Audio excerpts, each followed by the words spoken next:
You couldn't hear me. It was supposed to unmute me automatically. I want to say thank you for joining. Who's here? You probably read my lips, right? Lori, thank you for joining. Christine, Jules, hello. You went away and you came back. Sean is here, and Tina, Catherine, Lori. Hello, Lori. Okay, Lori's gonna have to. Yeah, Lori. Now you can hear me. Okay, you'll have to let the door stay open, Lori, okay? For anybody else who wants to join our crazy night school, our night class, our remedial invisible college, right?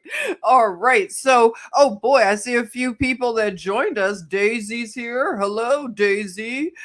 Wild Dragon, you always show up for class. Love ya. Victoria, hello. Terrence, well, hello. Terrence and I, we go back, don't we? In these YouTube verses and chatmospheres. Sheila and Renee. Renee, we go back too. Sometimes, like you know how you're in the same chatmospheres with people over the course of a few years, right? Oh, speaking of which, I want to dedicate this class to Paul Romano, okay? You know I love Paul Romano. I was inspired by Paul Romano to talk about this again, okay?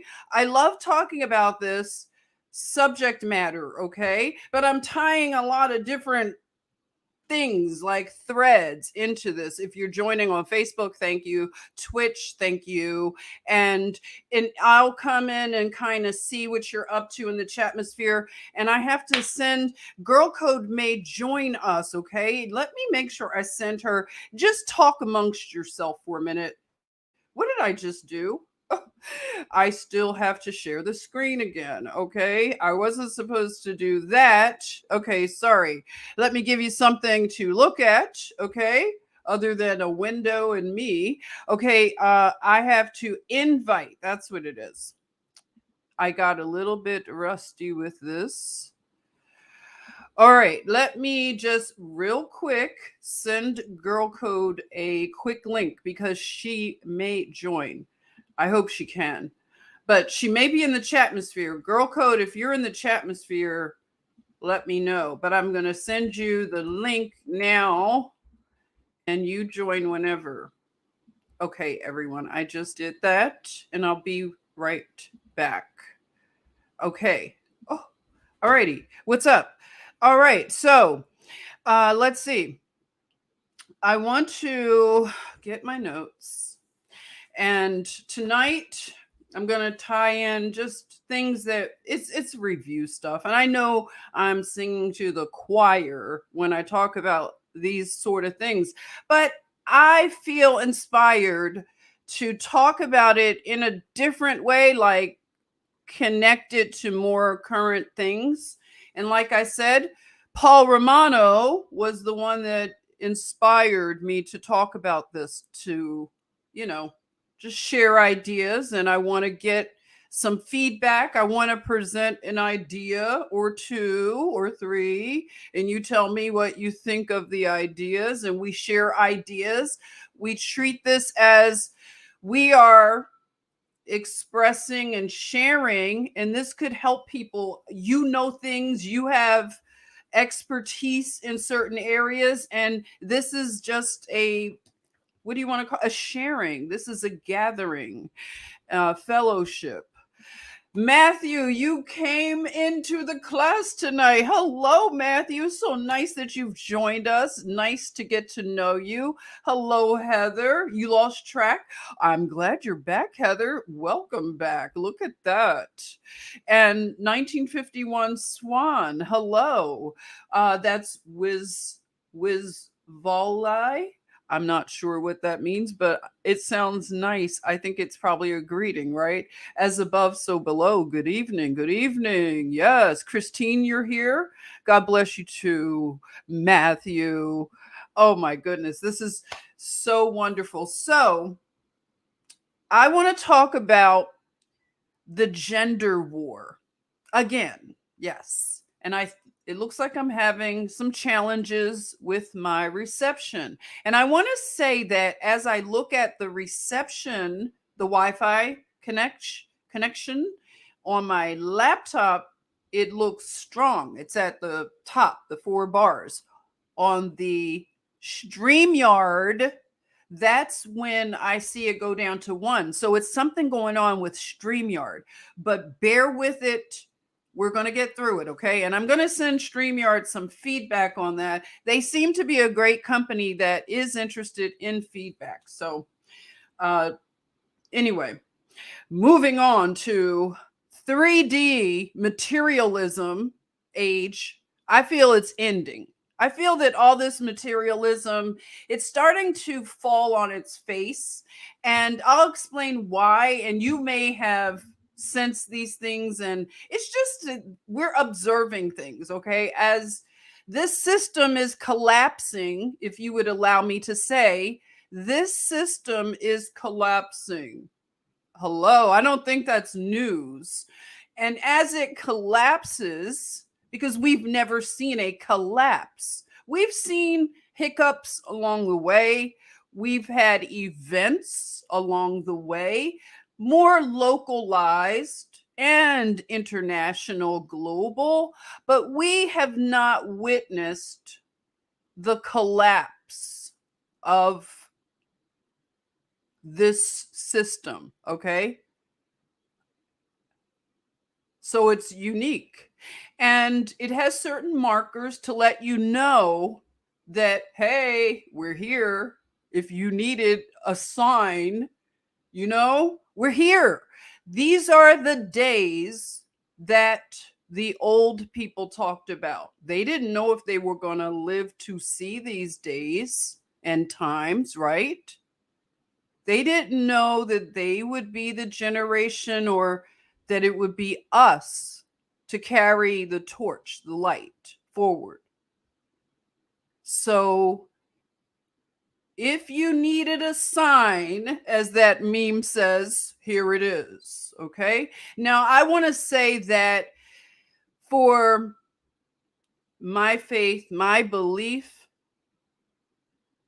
I follow the way. Yes, that ancient way and path.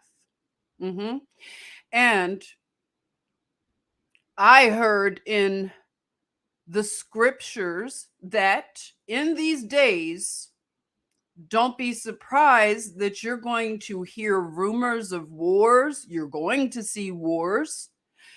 And these wars will be divisions they'll become very obvious that we are in a separating time.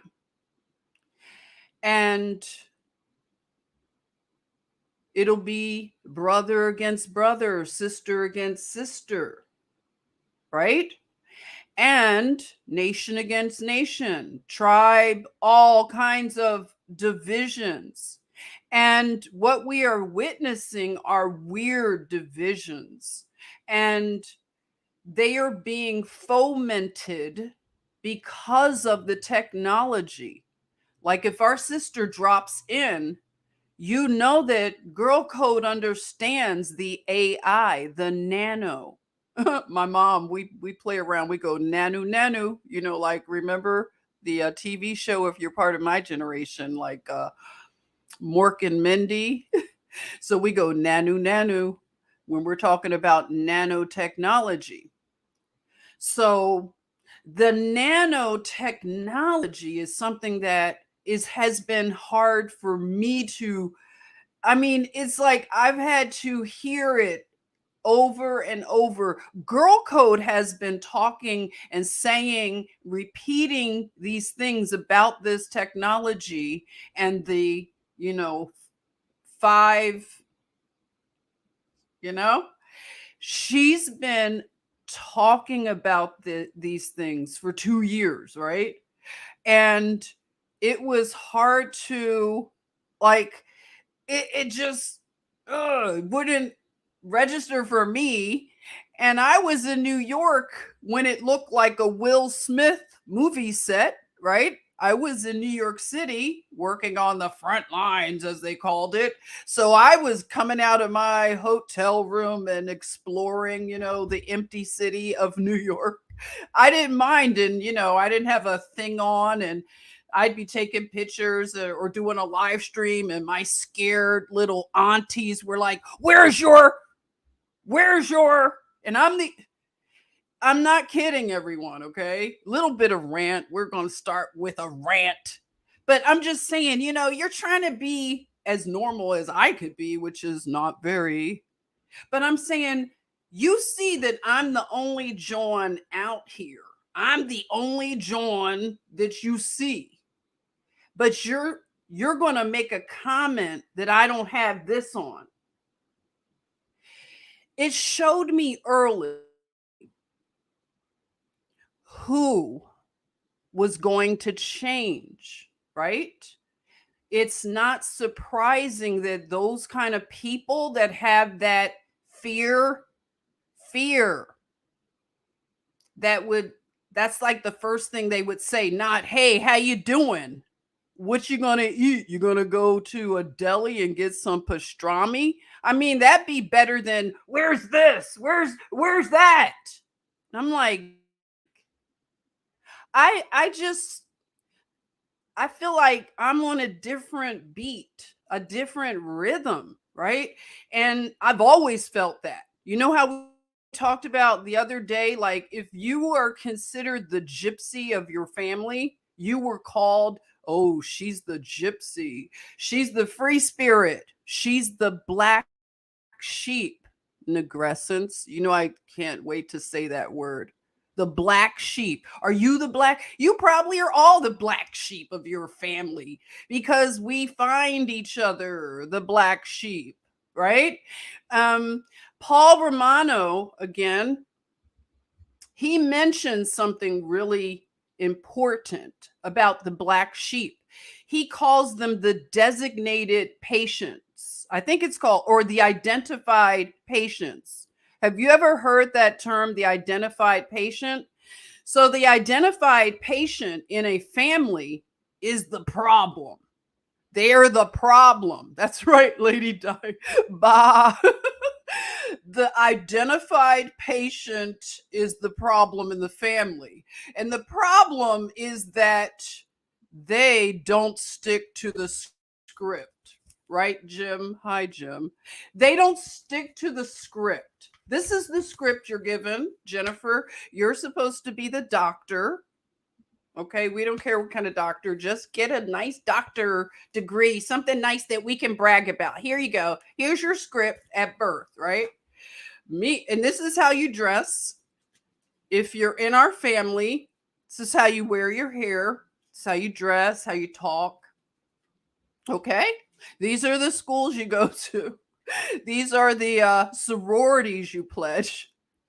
And these are the kind of men you date, okay? They have to look a certain way, because we don't have my family is really like, my family is like the mean girls from the movie Mean Girls. Like, you can't sit with us.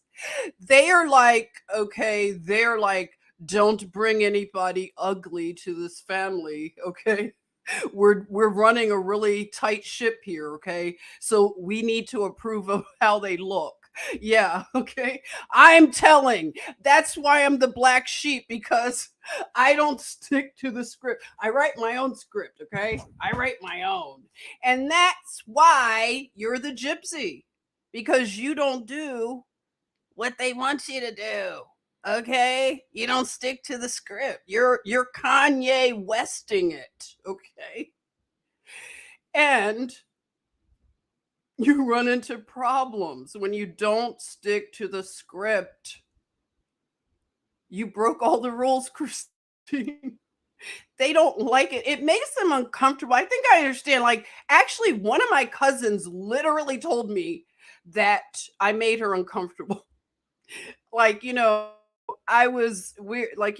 going to this little hippie kind of spot, like where they make their own yarn, they spin it and it's a fiber thing. It was near Woodstock. Surprise, right?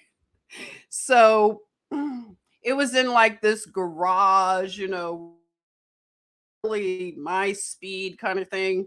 And I come in like I know everybody. I just always felt like I don't meet strangers. I love talking to people.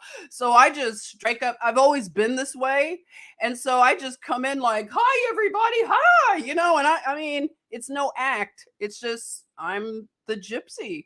And so my cousin, she was like, "Jen, you know, she was like, I don't know, like when you do that, that makes me nervous. Like, you know, and I was like, what do you mean it makes you nervous? And I had to think about it. I was like, okay, my, you know, my energy and vibe is a little too much sometimes, maybe, but I can't change. I'm not, you know, but I guess it does make, I'm glad she told me that so I could understand that it might be off putting, you know, I don't know what to do with that. I don't know what to do with it, okay? So that's what it is. The gypsies and, you know, I was always the one my mother would this is my mom, okay? Funny. Shady, like light-skinned lady shady, and she's like, you know, so you're going to wear that? I'm like, what kind of question is that? It's the way they do it, like that shade, like, oh, so you're going out like that with that on? I'm like ready to like open the door of what? But that's all they have to do is just ask the question. So you're wearing your hair like that? Yeah. Oh, okay. It's like, you know, that's the shade of it. You have to know the subtle shade. And I have grown up with a shady bunch. Okay. They're the mean girls. So I grew up with them. You're not going to out mean them. They were the mean. You can't sit with us, little family sorority. So, okay. This is like a therapy session. Anyway, we're talking about the collapse of all that mean girl stuff. That's what I talk about the system, okay? The mean girl system in general is collapsing. The mean boy, the mean people system is collapsing on itself and they are like eating each other. So, I ask this question in the age of gender war, okay? We can talk about the gender war. Everybody can talk about it. It's all, I mean, it's a million things we can bring up about it. But I don't want to just complain about it all the time.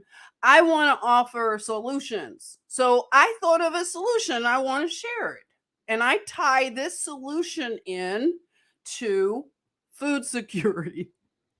You knew I would, okay? Food security. This is one of my most favorite subjects. So if you would indulge me, you I want to hear, not that I can hear. I want to read in the chatmosphere. Let's have an exchange. Let's drop it down there in the chatmosphere because I know you all are probably preppers. Am I allowed to say that? Preppers. You all are off-gridders. You are self-sustaining, self-sustaining, right? Independent people. If you're not, you probably are striving to be that way. I'm sure. That's that's why we get together because we tend to like those kind of things. Freedom. Well, go figure. So, I have tied this current gender war into food security again. Now, when Girl Code was hanging out with us the other night, we talked about, and I'm going to bring it up. It's not like it's because I see this as a broader issue. We brought up the issue of these dating coaches, lifestyle coaches, gurus, and the gender divide between these spheres of influence. So we have the woman sphere and the manosphere. Because, of course, in this duality, you have to have it that way, right? The black and the white checkerboard people, they want duality. This is how they create the chaos, right? The chaos that they operate. And that's like the gas and the fuel for what they want to accomplish. Chaos is the fuel for it all. So the maximum amount of chaos is what they are attempting to unleash. So, in terms of this gender war in its extremes, because it's not like we are engaged in it, but it is affecting our civilization and our society and culture. So, whether you are engaged in it or not, it is swirling around us. And we should be aware of what is happening between the genders and who is behind the social engineering of it, because it is socially engineered. And now the girl code has finally gotten through to me to understand and connect the technology piece of it. The 5, right? Can somebody drop the the 5 thing? Ga. The 5 ga. So that, along with the nanu, these are portals now. Thank you, Sean. That. And when I'm saying things, I'm seeing the Wi-Fi connectivity change. It's so weird. So I'm going to try to do my best with, being nimble with my communications. I'm glad that we're all getting used to it. It's like, hey, we're playing a game of charades or whatever. But so that right there, along with the nanu and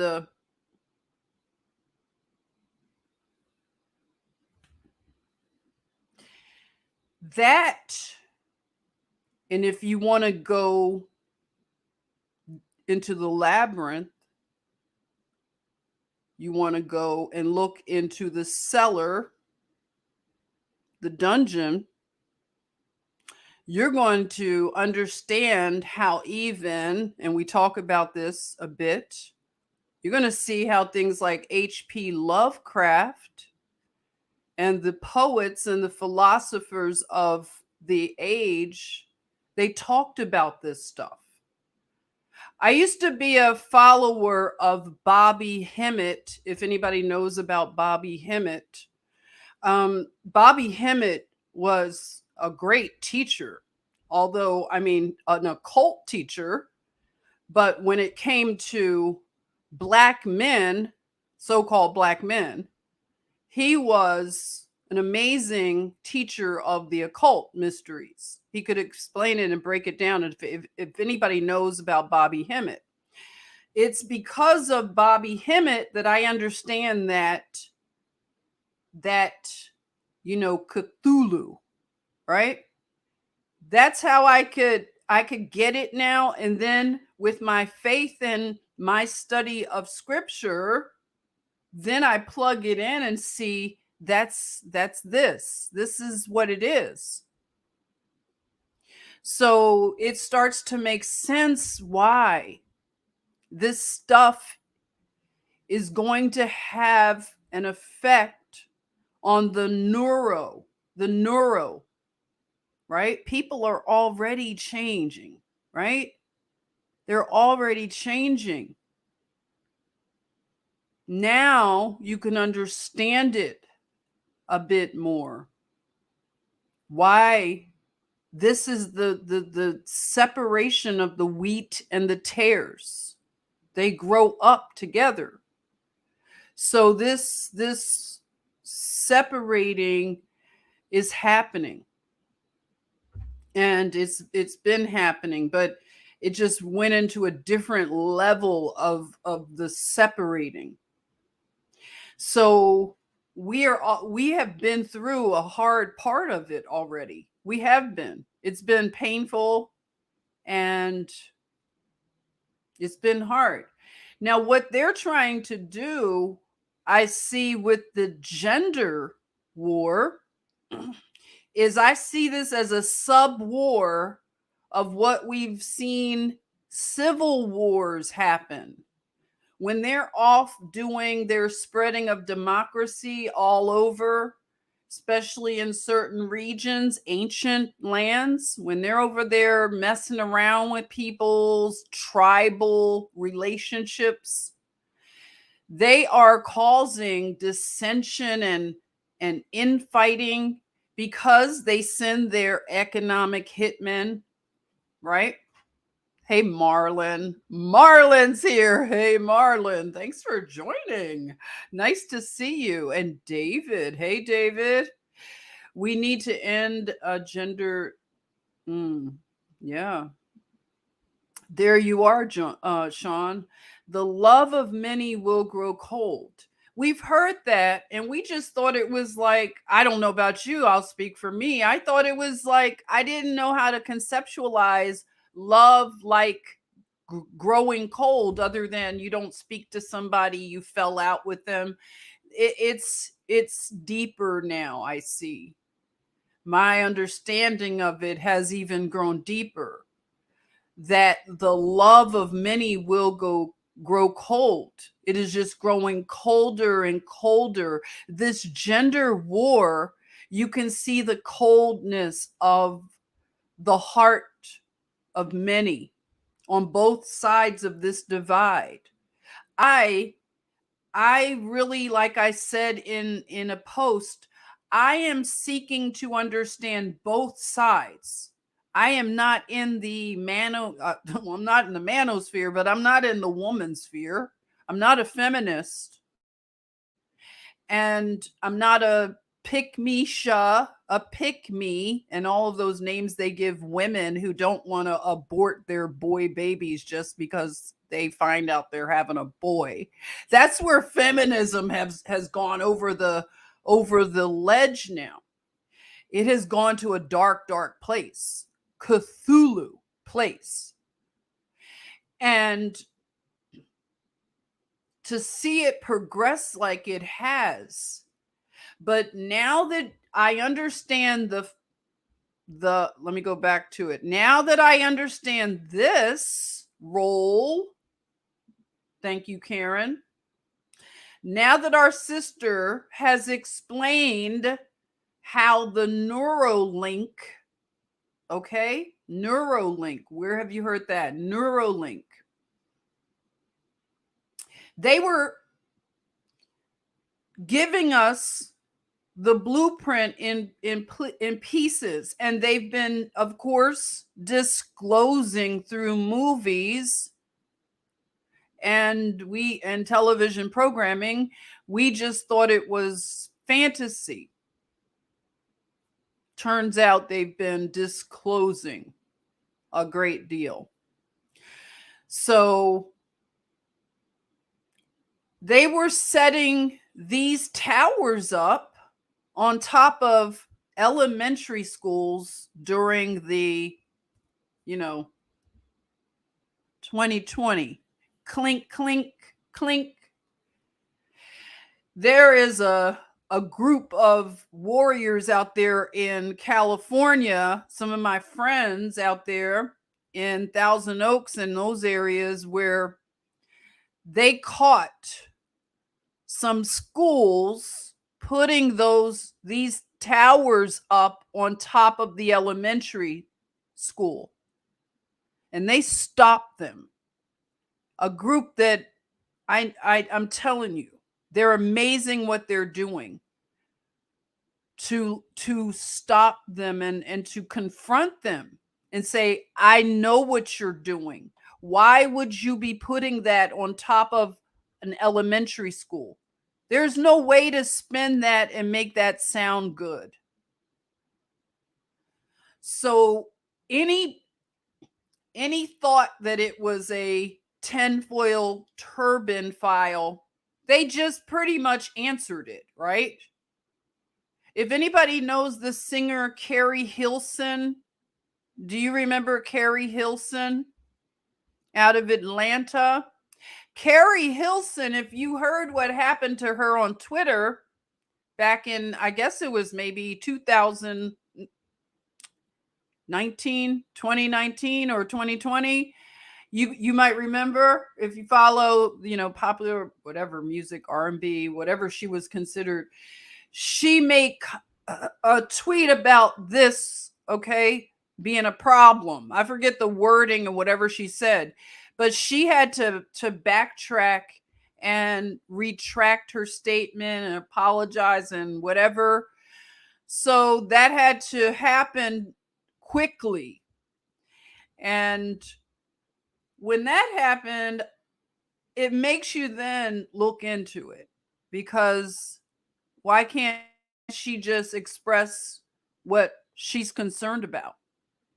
So it helps to wake people up when those kind of things happen, if you pay attention to that. Hey, Dollar Bill, what are you saying? You're saying, and that is why these school superintendents and officials will be held accountable. They sure need to be. And when I was moving through the city of New York, going back to New York, I saw them putting things under the ground. It was like these construction crews were out all over the city. They were working real, like, diligently, quickly. You could see that they were really, and it was a lot of stuff going on. And I would look above the buildings and I would see, little mini towers all over. It was just so many of them. Excuse me. And if I saw signs in the subways, it was all this like, we have that 5, we have New York City has now, and it was just these big splashy advertisements. And I'm thinking, why are they going out of their way to have this big advertisement campaign when nobody is out? The normal traffic is not out. I'm just seeing it, but I'm walking around this dystopia of a city, Gotham City, looking like, a Will Smith set, like I said. So they had all the advertisement and it was all like really big. You see, this whole thing now, I'm looking at it in retrospect. I see how they got it, the infrastructure, the last bit of it. I can see how they got it up while everybody was doing TikTok dances and, DJs were scratching and y'all were snacking and having a good old time while I was at the hospital working in the COVID. I was a little jelly of you guys. You guys were getting your STEMI checks, and I was like, wow, look at them. They're having fun. They're home like snacking and working from home. Oh, I was a little jealous. I was. But anyway, moving on. So the gender war. Let's go to that. You know what I want to say that I didn't realize? Okay. We talked about Kevin Samuels. Okay, that's the bull in the china shop. Okay. That's the bull in the china shop, is the Kevin Samuels death. That's the hot topic, hot gossip, hot pulpits. Can you imagine They're even talking about Kevin Samuels. But one thing I didn't realize, I knew that the manosphere was a bigger thing than just black men. Now, I'm not picking on you brothers, but I just want to say that I didn't realize this. Let me stop my screen real quick because I want to share something.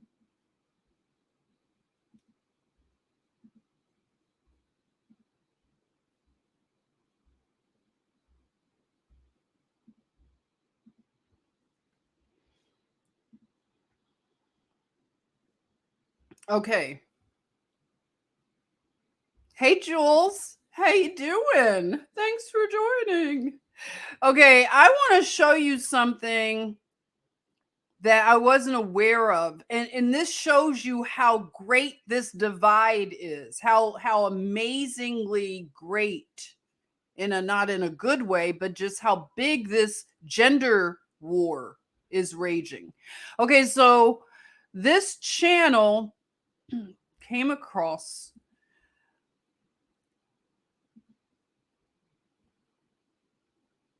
Now, he's talking about the differences. And what's the name of this channel? It's called Wheat Waffles. I'm not recommending, I don't know much about wheat waffles, but he talks about these subjects is the same kind of manosphere talking point type of thing. So I was amazed at that point. So he's saying 40 differences in treatment between a sub 5 normie and Chad. Did you all know that this is how men are being categorized as Chads? Is anybody aware of that? How dare me? How dare you, Jennifer? You know I'm an equal opportunist. I don't pick on one gender. I pick on all. Me too. Okay? This is not bashing any genders. This is a human issue. Okay? But I want to point out that I didn't know that this grading of people. So, for people that know about this Kevin Samuels thing, women would call in to his YouTube show and he would grade them on a scale. I didn't understand the numbering system. I don't, but he would tell them, well, he would ask them a few questions first. They would cam up, right? Cam up. And he would ask them, what's your dress size? What's your dress size? What else would he ask? How old are you? How many kids you got? How many baby daddies you got? What besides your dress size? Then it was like, okay, then it was um yeah, how old are you and what's your dress size? And then he would give the woman a number of, oh no, he would ask them what they thought they would number themselves as, like rate yourself. And they would rate themselves pretty good. I mean, good self-esteem with the ladies, right? They would say, I'm a 10. I'm a 10. What you talking about? Kevin Samuels. So they would give themselves 10s, okay? You know, do it like you see it, mama. And he would disagree. Kevin Samuels would then he would take the number down really low. So I don't know how he would rate it, but he said you had to look. Oh yeah, how much you weigh? Did I say that already? Oh yeah, the last. Thank you, dollar bill. He would say last time you weighed yourself, right? So what's your dress size? Last time you weighed yourself, and how old are you? How many kids you have? That was what he would ask.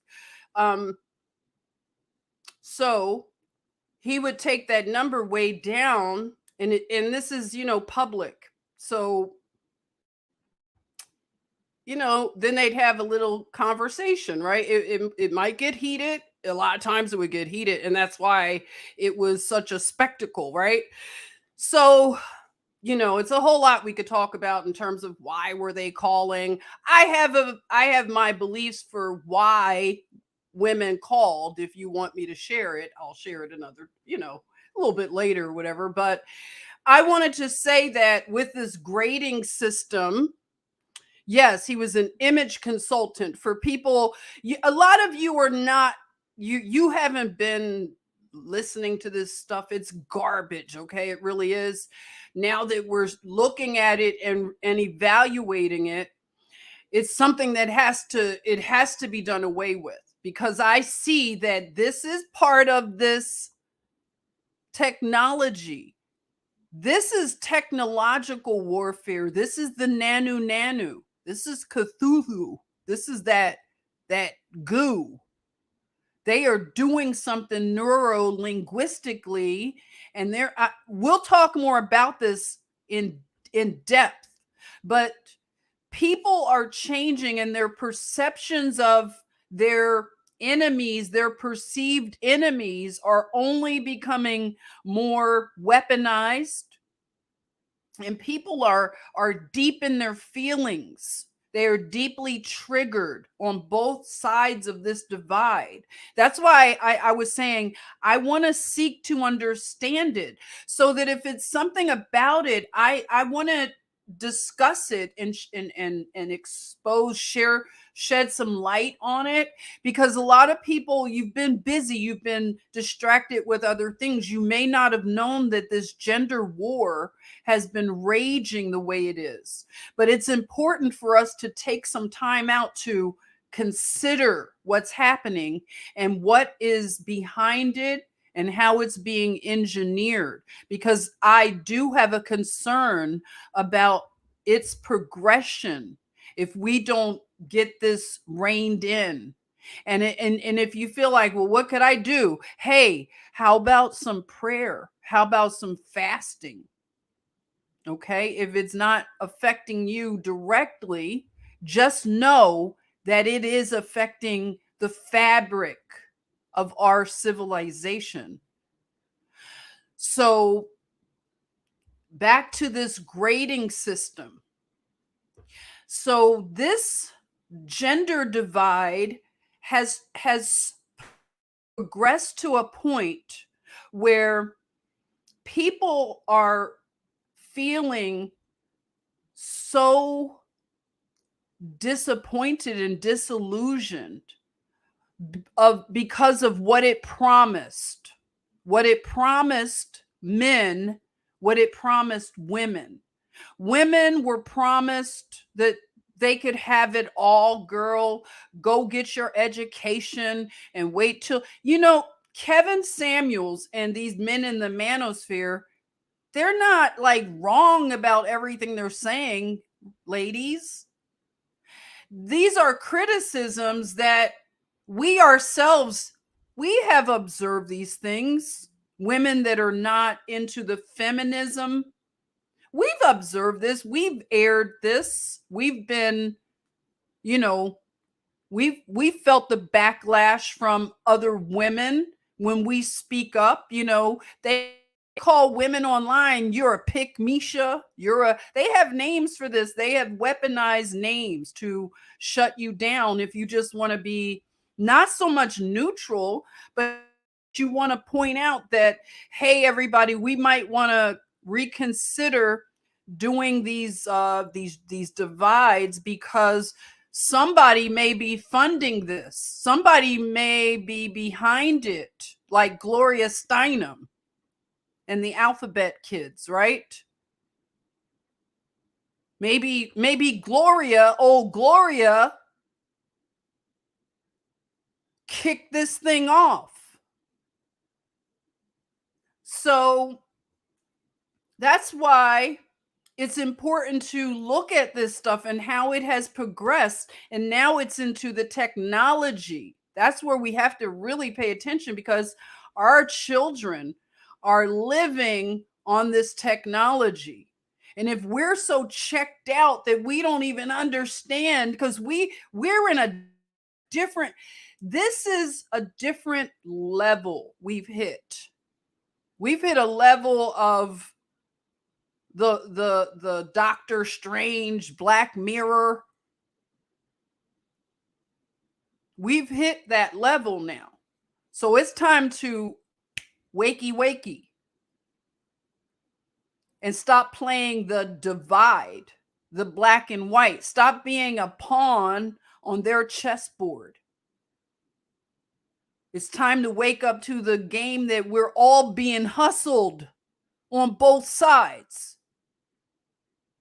You know, a liberal is not a bad thing to me. A liberal, a real true liberal. Heck, I'm a gypsy. So I'm going to be vibing, as they like to say. I'm going to be vibing with some of that liberal stuff. If they are a true liberal, we're going to find a lot of common ground with a true liberal.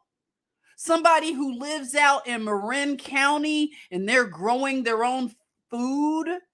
They got chickens and they make butter and soap and candles. Are you kidding? That's who I want to be hanging out with. I don't care about who you voted for. You have the same ideology that I have. I can get along with you. You're my type of chick. But what they've done to the liberal, what they've done to the conservative person who wants to stay in traditional roles and have boundaries, who wants to have the right to believe in Jesus Christ and be able to say it without being penalized, who doesn't want, just leave me alone like an Amish person. Just leave me the F alone. If I want to drink raw milk, leave me the F alone and let me drink my raw milk. Who are you to tell me that I can't drink raw milk? Who the F? That's all we want. Just leave us the F alone. That's all. It's no extra. I don't want to impede on anybody. Just if I want to drink raw milk, it's just that simple. Leave me alone. Mind your business. Government. That's all this is about. So that's why if we get out of this divide that they're socially engineering, no, a liberal should be agreeing with all this. We could sort out details at another time. But I'm just saying that this is how it's been invaded and infiltrated, and this is like what they do in foreign lands when they drop down those economic hitmen that we heard about. They go in and then all kinds of other people go in and blend into the culture, and it's the whispering. It's like if you had that happening among your friend group. Somebody's gossiping and whispering, and it starts fights between people. Well, they do that in these other countries. Molly, oh, thank you, Molly. Oh, look at that. Oh my goodness, this is all new, you know. Thank you, Molly. I appreciate it so much. Yes, the supers, they're calling those. But so those people, they have done that to our civilization, our culture. These are people that sold us out for 30 pieces of silver. They've let a foreign nation come and invade us in a way that we hadn't even understood, because it's not conventional invasion. It's different. It's on a technological level. We gave the enemy the stick to beat us with.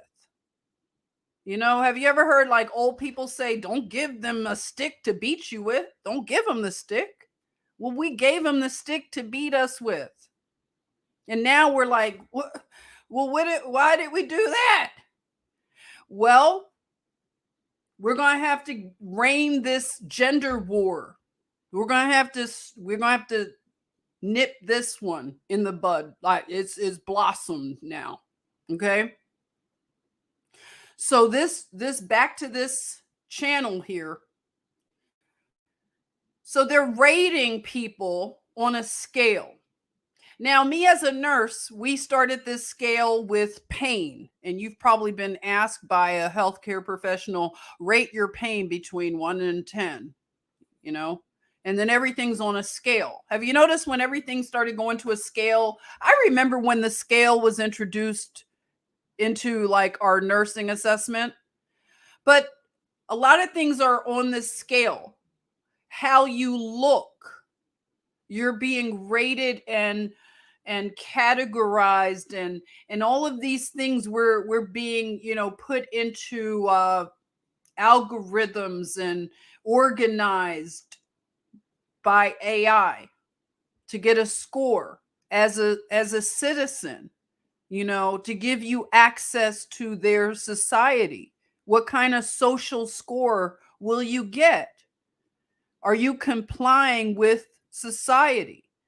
I mean, I was in China. I've traveled to China. I didn't know that stuff was coming here like it did so quickly. Here I am feeling bad for them. I'm over in their country feeling bad for them, thinking, "Oh, I'm an American. I have freedom." You know? It's really ironic. But this is what's happening. So being rated in terms of if you are high value, this system wants to validate us and give us a social score.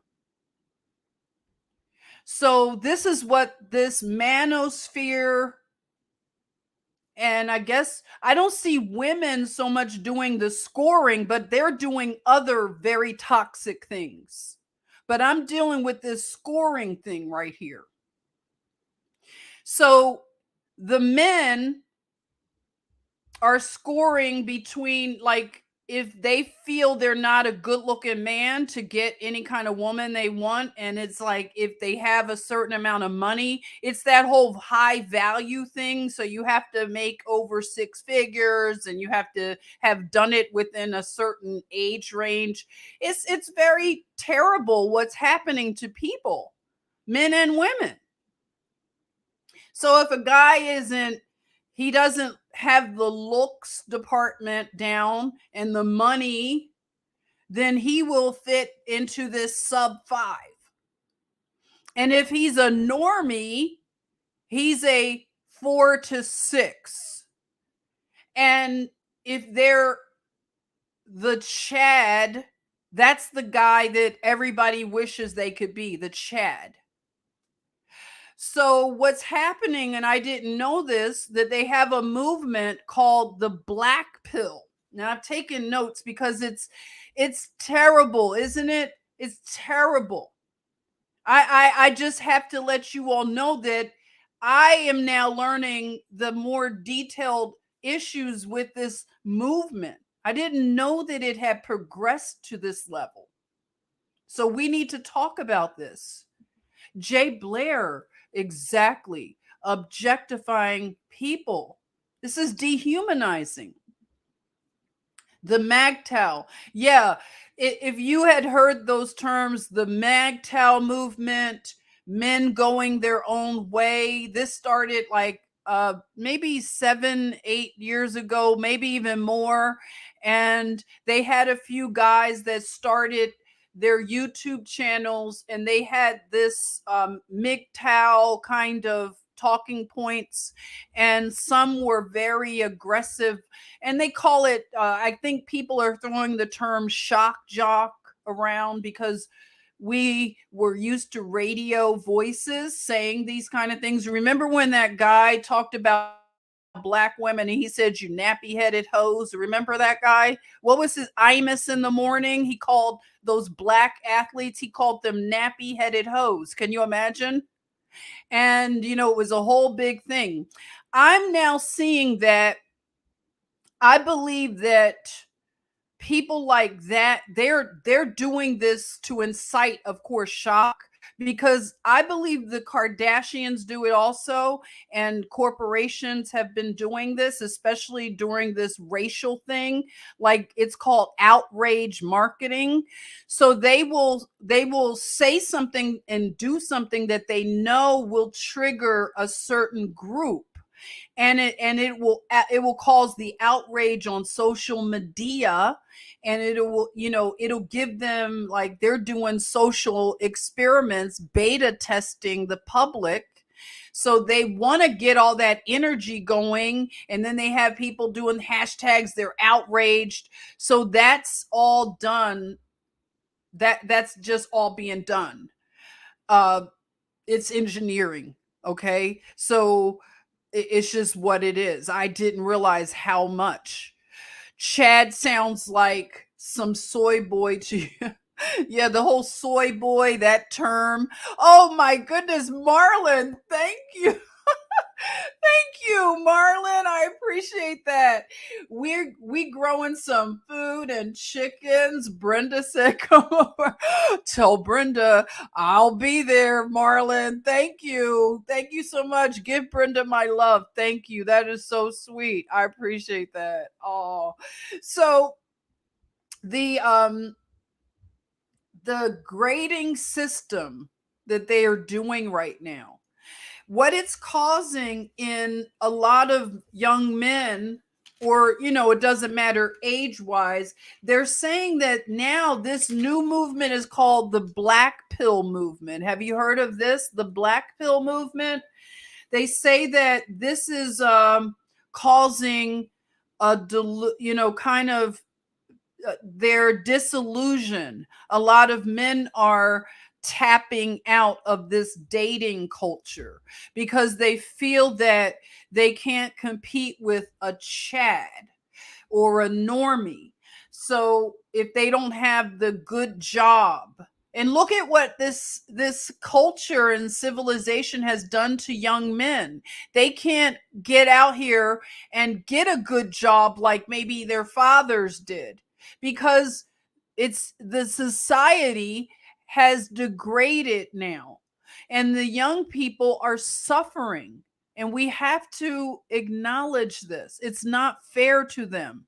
It's not, because this wasn't the way it was for our grandparents. Even though things were hard, they could get a starter home and get married in their 20s or teens even, and they could provide.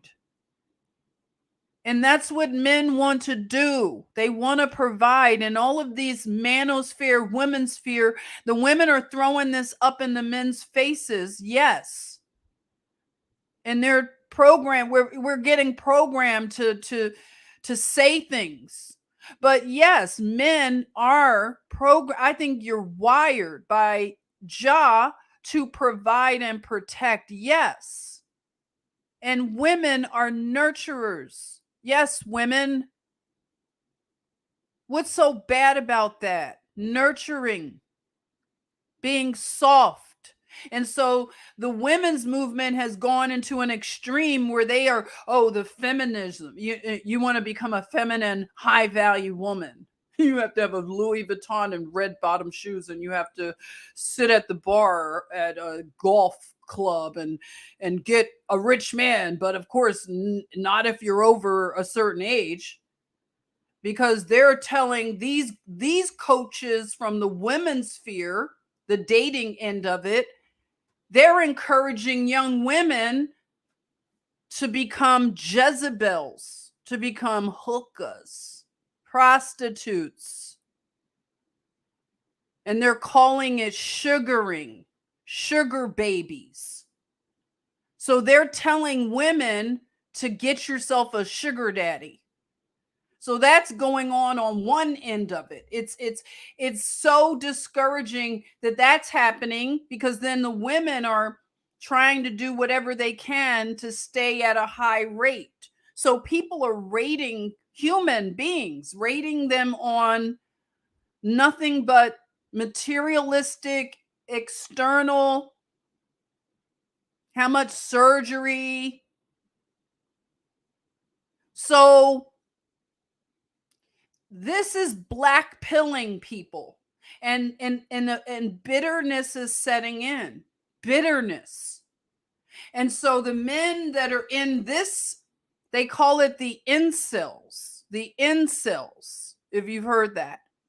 So the incels are men that have voluntarily just tapped out of this mean and cruel dating world because they had this pickup artist guru type of movement where these flim flam pimps were taking men and taking advantage of what they understood was going on with men who felt like they couldn't compete. So they were tapping into something and taking advantage and monetizing this wounding and this trauma. It's fatherlessness. That's at the root of it, is fatherlessness. This is because we are disconnected. I'll talk about that later. But I just wanted to share that this is something that I didn't understand was happening. Let me stop my screen and go back to, my slides. Hey, I'll come and see what you're up to. Did our sister join in the Chatmosphere? Because I think I gave her the link, but let me know if our sister has joined. So back to this black pill stuff. So the black pill is happening where the men are giving up these Western dating expectations, and it's all crumbling, and they're just becoming depressed, a lot of them. We're hearing that there's an increase in the S, and I know that all of this has something, it's all connected. And what happened, with what we just went through in 2020. Now, I showed this the other day. This is Spain. If anybody joined the last, if you didn't join the last live stream, Girl Code and I, we went into the Spain area and we were talking about Spain. This was a shock to me that I came across this right here. That is a ritual that goes on in Spain, and this is like a parade, an Easter parade. So they have these brotherhoods that are, parading around in this stuff right here. So you have the black and then you have the white. And I was not kidding when I told you, when I first started doing the research, because I was looking into that Beta media company, and I was, looking into Spain, and how I do my little mud flood research. I wound up seeing this. And I said, whoa, I must have too many tabs open on my computer, because I don't know how I wound up on the Ku Klux Klan, but I'm on the I don't know how that happened. What the heck? And then I had to look again. I was like, wait a minute, this is Spain? And I wanted to say, Lucy, you got some explaining to do. What's the Cuckoo Clan doing? I remember that one time. It was like this Latino gentleman. He was on something. I don't know what it was, a movie or something. He was trying to say Ku Klux Klan, and he was like, the Cuckoo Clan, the Ku Klux Klan. I was wondering, what are the Cuckoo Clan doing here in Spain at the Easter parade? Like, what is going on here, right? So it's like you have the black hoods and the white hoods, and they call them the brotherhoods. So you got the white hood, the black hood equals the brotherhood. Black pill, the KKK. I'm just saying. So the brotherhood, the black hoods and the white hoods, they're playing us for pawns. And we have to wake up to the game. We just have to see that it's a trick bag. They want to keep us in a trick bag. And this gender war is a trick bag. It really is. And you said at least they're united. Hey Mercedes, how you doing? Thanks for joining. Yeah, at least they're united, right? I mean, it's crazy, right, Tina? Yes, the duality. It's the duality.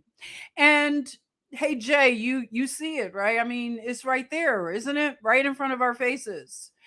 Nancy says if one of those cone heads caught oh, they would they sure would, like real fast, right?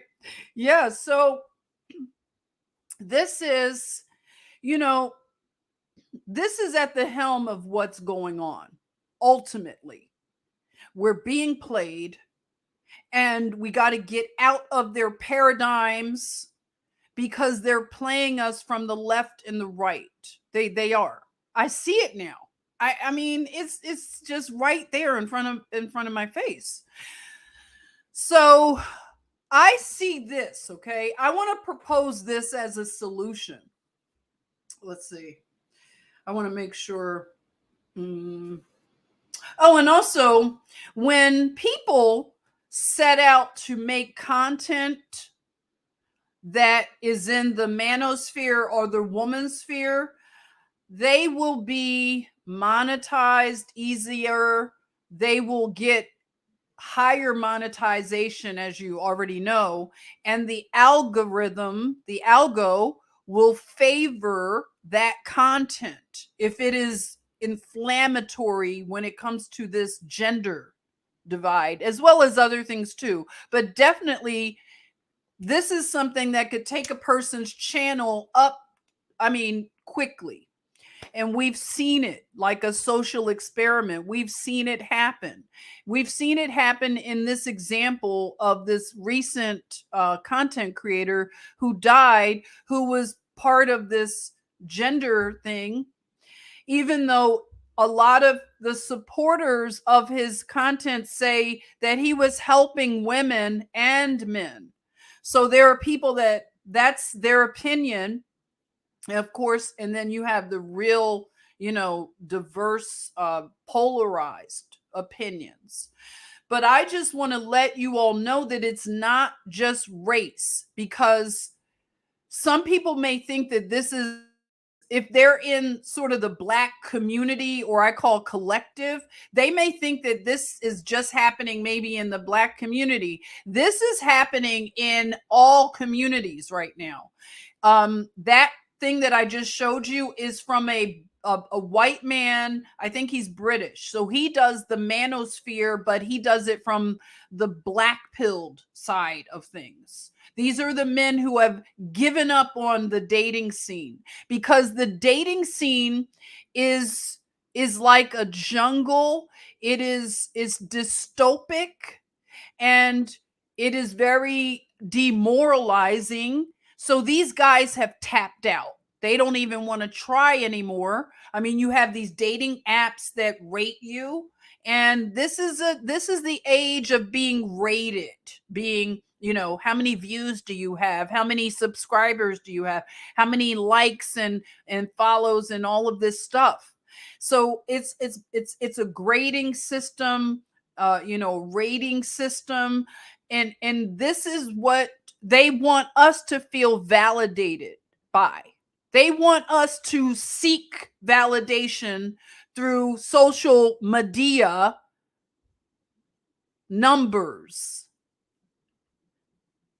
And that's what's happening to the young people. That's why us, the mature people that didn't have to grow up in this type of zoo and jungle, we have to help. We have to rescue those that are trapped. We have to at least pray that Jah will set the captives free, because now they're being lured into the metaverse. Thank you, Christine. I appreciate the super sticker. Oh, that's so sweet of you. Thank you so much. And thank you for everybody who's joining. I'm going to jump in there and see what you're saying. Nancy, you said it's a real dating jungle out there, survival of the fittest. And thank you for saying that fittest. Now, that brings up something that I want to also mention, that I want to just say that when we slipped into this progressive, very cruel civilization that grades people on superficiality, how you look, how your hair texture, what's your hair texture. Do you know they did that to Black women when they did this whole hair movement, natural hair movement? When the Black women decided we're not getting relaxers anymore, we're going to work with our natural textures. I used to get those relaxers. I haven't had a relaxer in my hair in like, I don't know how long. I gave that stuff up because I craving to be organic. I want to get to know my own texture. What's my hair look like? I don't want to have something covering it. I want to get to know it and be okay with it.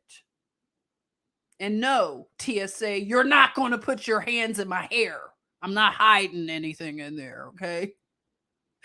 So, yes, I want to say that because it's so unnatural that even when you go to the gym in this civilization, everybody wants to get like a pat, a high five because you go to the gym. Have you noticed that, or is it just me?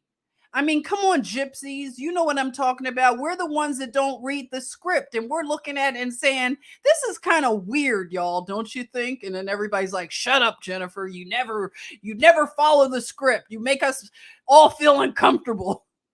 And I'm like, but let's change it. Let's stop doing this. Can we? Can we stop being the mean girls? And they're like, shut up, Jennifer, you gypsy. But I'm just saying that I don't think that that is a healthy way to live in a civilization, that you get kudos for going to the gym. You get kudos for working out. Hey, I'm working out. Look, everybody, I'm in the gym. I got this amount. And you know, it's all about like stunning for the social media, showing you pumping the weights, you're doing your thing. I'm on my treadmill. Look at me. You know, it was Jane Fonda. Now you got your little stuff. Look at me. I'm a yoga girl. I was doing it. I was taking Pilates and all that. I was like trying to be a Pilates girl. I was getting caught up in the identity, the thing that they do. So I was your Pilates girl, not too much of a surprise, right? I was even considering, like, I wanted to move to Colorado and learn Pilates so I could be a certified Pilates instructor. Shh. That was one of the many things I wanted to learn how to do, right? Stunning and brave. Stunning and brave, right? So, I'm just saying, like, I don't think that we should be getting pat on the back because we lost weight. That's another one that I'm like, you're like, look, everybody, I lost 40 pounds. And I'm sorry, I'm not trying to be mean, but I mean, I just want us to look at the absurdity of our society, okay? If you lost 40 pounds, yeah, let's get down, throw it in the chatmosphere. I'll celebrate it with you. I'm not a total Grinch, okay? But I'm just saying that, why did we get to a point where we're celebrating losing weight? I want us to ask, let's go back and see the genesis of our civilization. Why is it that you're doing something so stunning and brave by losing weight if you needed to lose weight? No. How about we don't have a sick and toxic civilization? How about we fix what's wrong with it and ask the questions that are hard? Let's see, Tina, you lost 8 ounces today. Congratulations. I want you guys to drop some congratulations for Tina losing her 8 ounces. Good for you, Tina. Because I'll celebrate that. But I'm just asking, why are we doing this? Is it okay for me to ask? So, why do we have to have gyms in the first place? When I was a little girl, they didn't have gyms like that. You know what they had? They had people walking and being active. I grew up in Mount Airy in Philadelphia. We had like around my aunt's neighborhood, Wadsworth Avenue. Look at that, Tina. You're getting love. Now they want to know your secrets, how you lost the 8 ounces, because you're stunning and brave, Tina. Tell us your secrets. Well, Marlon gained 25. You gained 25 pounds. I don't know. You might want it. I don't know. It might be good. You love Mount Airy? You know about Mount Airy. So Mount Airy was one of these neighborhoods where you could walk up to the neighborhood strip of stores. So we had all of these stores, like you had the fruit basket to get your produce, you had the fish market, you had Harris drugstore, you had a shoe store, you had a bakery that was amazing, this German bakery. Oh my God. And you know what? You could buy things on credit, like store credit, like they knew our family. So it was like, my aunt would send us to get her Salem cigarettes. Go get my cigarettes, my Aunt Eleanor. So they knew they're what your aunt want her Salem. So, they put it in the bag, you walk back. So, it's like, that's how we did. We walked more. We didn't need a gymnasium. That's my whole point. Why do we need a gym? Why can't we just be an active culture where it's not stunning and brave to be in shape for your body type, right? Daisy said, it's brave for me to give up the pecan swirl. Oh my gosh. I love pecan swirls. So I'm just saying that's just something I'm noticing. Like, I'm just so over this toxic culture. I just wanted to can we get healthy? Can we ask the questions? So this is my solution to the gender war, is that I believe if we get a relationship, like I asked the question, where are the gurus, since we have these dating gurus and relationship gurus, why is this such a draw for people? It shows that we're not getting along, or then they're trying to make us not get along, that we need gurus to tell us how to get along. Why? Hi, Dave. Sean said, we are being poisoned on all levels by, yes, these machines have to go away. Hi, Dave. Thanks for joining. Hey, Paulette. You agree with that, Paulette? I mean, it's like, if we're a healthy society and civilization, then we don't need all of this extra stuff. We can simplify life. It just seems like it's, why wouldn't anyone want that, or just to discuss it? And that's what they've done. They've taken us away from the community centers where we used to have dialogue. That's why we like meeting on these spaces, at least, because it's been hard to do that in public spaces, right? Mercedes, you said we don't even have sidewalks here in Tennessee to walk on. Exactly. Walking next to a ditch praying, you don't. Thank you, Mercedes. That's my biggest thing too. In the South, which you would think like the South would be more organic, not like, the North with all the big cities. But In the South here, like in Georgia, they don't have a lot of sidewalks either. Like, why is it that you can't just walk to the grocery store? Like, that's what I saw when I was growing up. Like, my grandparents, they lived in Mount Airy, and there were people of all nationalities and races and stuff on their block.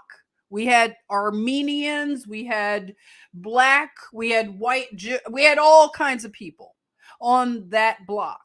And I would go to the store for them sometimes. The stores was two stores on each corner of our block, and these were stores owned by people that lived in the community. So people walked, they had their, carts to put their produce because they shopped more often for fresh produce. They go to the Italian market in South Philadelphia or other farmers types of markets. We have a lot of Amish people in Pennsylvania, so they bring their Amish produce from Lancaster and places, and you get to have fresh produce and dairy. So we've gotten away from this to the point now where just going to Whole Foods is like taking out a mortgage. But even going to Whole Foods, you have people that will judge you for doing that, because that's what I did. I fed my daughter out of Whole Foods back when it was called Fresh Fields. Do you all remember Fresh Fields? When my daughter was little, I went to the farmers markets. I bought organic vegetables. I made her baby food. I was like the real gypsy hippie type of mom. I would freshly squeeze her juices, and that's what I did. And sometimes people would criticize me because I shop at those kind of stores. But I would say I would rather pay the farmer than the doctor. And I'm sorry to you doctors, but I'd rather pay a farmer than you. I'd rather you go away and become a farmer doctor and pharmacist. I'd rather more farmers. So that's how I justify, and any friends of mine that would try to judge me because I want to shop out of Whole Foods and they want to clock my pockets. No, if I have to work an extra shift at the hospital so I could at least buy food that isn't filled up with like high fructose corn syrup. No, I'm not being bougie. I don't want to eat canola oil. I'd rather something that I know what it looks like. I don't know what a canola oil is. What is a effing canola? Hey, original bronze, Princess Bronze, amen, right? What's a effing canola? Can somebody tell me? I don't want to eat it. I don't want it in my food. I don't want your high fructose corn syrup. I don't want that crap. And I don't want to feel like I'm being bougie because I don't want it. Right? You're being told you're bougie because you don't want to look like what? Because you don't want to look like a monster. Because that's what this stuff eventually makes humans look like. They don't even look human anymore. Have you noticed that? I'm going to say it. Yeah, I was the nurse that said stuff on the floor. Why is this? I'm observing so many young people coming in here with diabetes. And they're getting limbs cut off in their 30s. What the heck is going on? Where everybody's like, oh, it's just normal. Let's just normalize this. No, it's not normal. I don't want to just go along with the script to keep a job. Yeah, I'm out of a job. Yes, I'm in exile from nursing because I don't read from their script, and I never did. But it used to at least be, I could still work with it. in my own way as a hippie kind of nurse, a gypsy nurse, traveling nurse. But now it got to the point where no, I'm no longer needed. And I sent the alarms out when I saw that they were starting to make the flu thing mandatory. I was sending out the alarms, then, and they were like, "Shut up, you gypsy. Go somewhere. Go on another travel assignment." They don't want to hear from me. I'm still here, by the way. Just give me a minute. But this is the thing. Let's go back to, I feel like this is a solution to the gender war. And it is a war. It is a war. So I see it this way. Okay. I'm here. Give me a minute. I need some water. Ari is here. Are you kidding? Ari, yay. I haven't seen you in a long time. The band is back together. Look at that. Give Ari some love, you guys. We haven't seen our brother in a long time. Where you been, Ari? Where you been? Where you been, boy? What are you saying? Gym people are some of the biggest zombies. They've lost touch with nature. I mean, thank you for saying it. I'm saying, like, I remember I used to go to Gold's Gym. Can you imagine me? I got a membership because there was no other like gym around. And this is when I really got into the gym thing.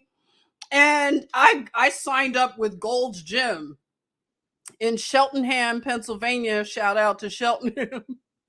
And it was around the corner from my mom, so I would always like have my daughter, so I was like, yeah, I could do that and then go to the gym. I was like, planning it out. And oh my god, I never felt so I didn't feel welcomed at Gold's Gym. Those were like the real, these guys were serious. And I would go and get a person who would teach me how to use the darn machine. And the guys that want to do their circuits, they're like looking at you. And I'm looking at my notes. She said, do 3 of those and then, okay. And they're looking and you just feel them. They're like over you. Like, are you going to be done soon?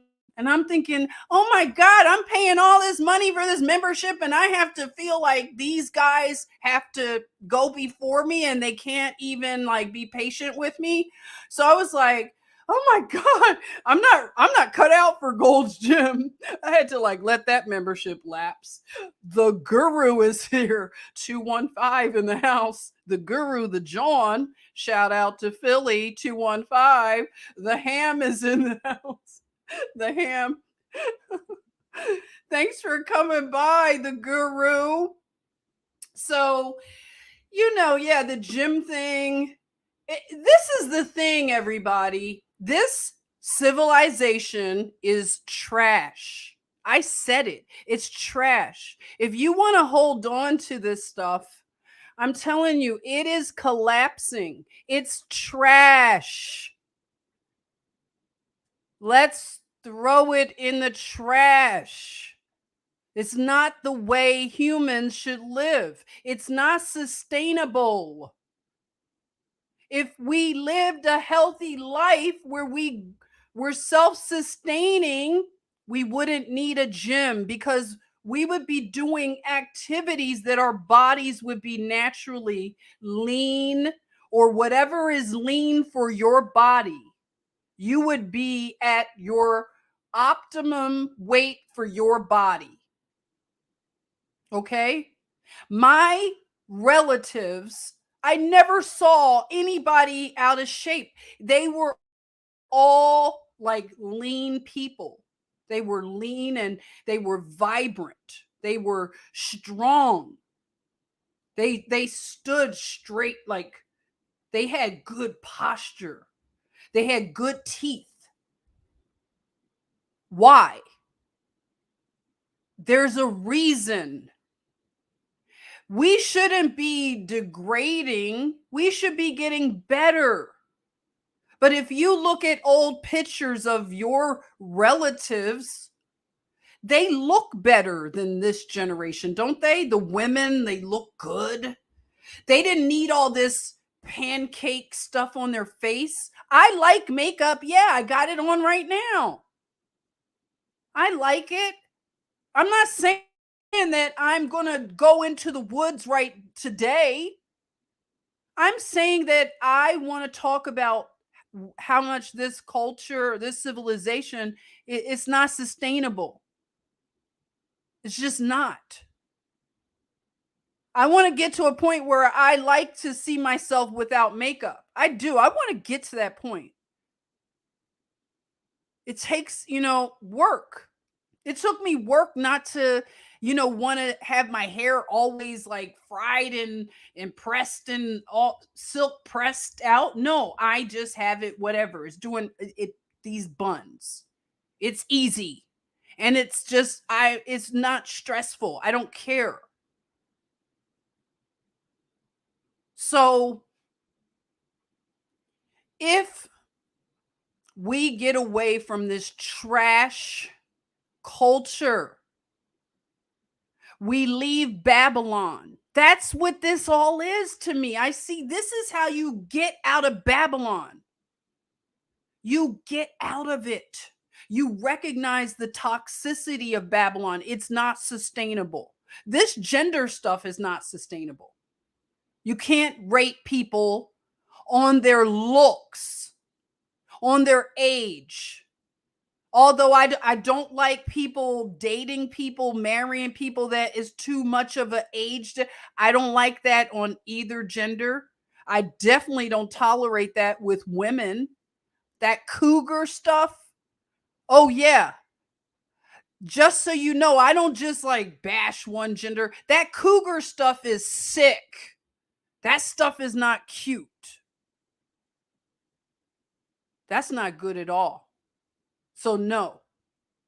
I listen. This culture is trash, and it is producing so much mental instability, and people are feeling whatever, black pilled, whatever. The depression, the hopelessness is setting in so much with the young people. We have to grab them. We have to pull them out of this metaverse Medea nightmare. We have to help them. We have to pray that Jah will use us as an agent, send me, Jah, on a mission, a search and rescue mission. They need to be delivered. It's not organic. So I know I've been ranting, but this is important, don't you think? And I'll come in and see what you guys are saying, but growing our food, this is where it's going to be. We have to be self-sustaining. We have to. If it doesn't seem sexy to you, let me tell you, I did a video a couple weeks ago about the grid going down. Yeah, you could call me a black pillar, but listen, the grid is very fragile. The grid that is our electrical grid in this nation and even in other nations. These grids are very old. The infrastructure. Adam's here. Oh, Adam's here. Adam. Everything is back to being wrapped and corrupt. Yeah. Hey, Patrice. How you doing? Thanks for joining. So this grid is very fragile. Now, if this grid were to go down, hypothetically, allegedly, if the grid went down for a day, for 2 days, for a week, for 2 weeks, you see where I'm going. If it went down for a little bit of time, how would you thrive, how would you thrive? Now, a lot of people think that this is business as usual. They're out here as the days of Noah. They're out here doing whatever. They think that everything is a tinfoil conspiracy. That's all you Q-tards and you whatever people talking all this stuff. Everything's fine. Jojo Magoo is doing a great job. He's not offending people on Twitter. So, as the days of Noah, Noah was the tinfoil person. He was trying to warn people that we may have a little rain, little extra. Might want to prep. You might want to prep. Don't talk to me about prepping because you are not showing faith in the Lord. Oh, okay. I'm not showing faith in the Lord. Oh, okay. So prepping used to be really ridiculed. I remember. I've watched preppers on YouTube for a few years now, and they looked really extreme, a lot of them, right? Didn't they? They were heeding the warnings very early. I never thought, I never took them for a joke. I was listening and I had a bug out bag for a minute. I had a bug out bag by the door always. I had one in my trunk. I had 2 bug out bags for me and my daughter. So I did things. I didn't talk about it though, because I was like, I don't want anybody to think I'm crazy. But I had a blanket in the car. I'd be, putting together like my own kind of first aid kits and things. And, but we're at a point now that if you don't think that it's a good idea to be prepared for, say, a grid malfunction, then I don't know. Then I don't know what to say, because I think that a few things have given people, even a normie as they call them, they might be thinking something's a little odd now. That somebody is socially engineering some scarcity and some supply chain disruptions. It's not a joke. It's nothing to ignore. So the way to combat it, though, is not to keep this gender war going, because that's going to catch people up into a trick bag, worried about the wrong things. Because, a lot of these people that want to get a lot of money, they want a lot of attention, they want fame. This is a trick bag for them, because in the end, it doesn't even matter.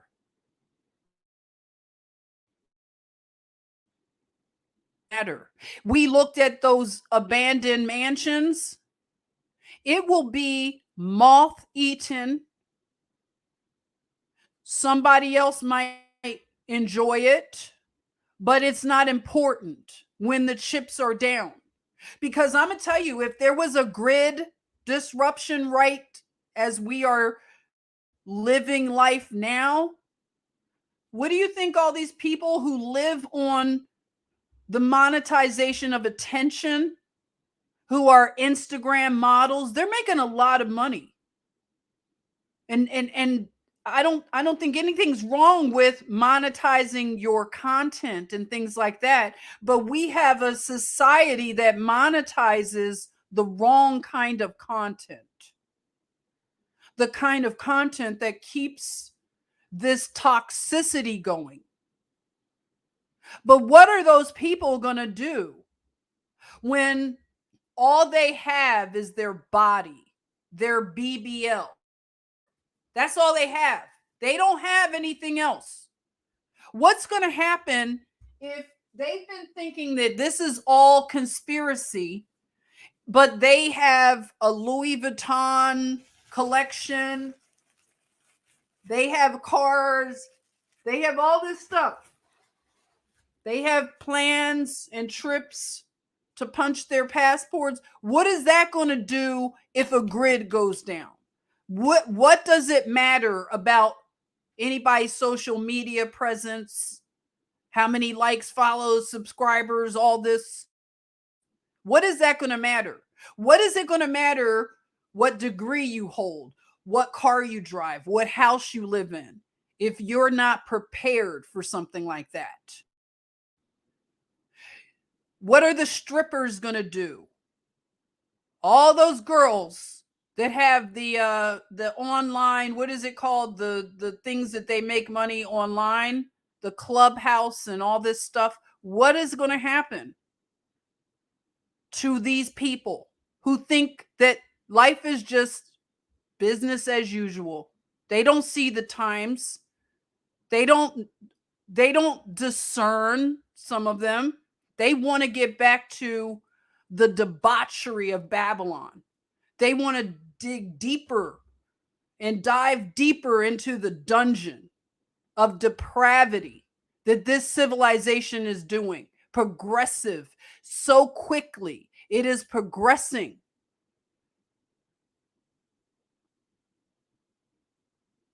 But your Louis Vuitton is not going to feed you. Your Hermes belts. You don't even know, a lot of people don't even know what Hermes is. They don't know what God and entity and energy that they're putting on their body. They're just following behind people because they want to impress people. Well, if the grid goes down, who you going to impress? Guess who's going to be impressive when the grid goes down? I'll show you in a minute, but let's talk about self-reliance. Self-reliance. Now, self-reliance, let me make this bigger. Self-reliance is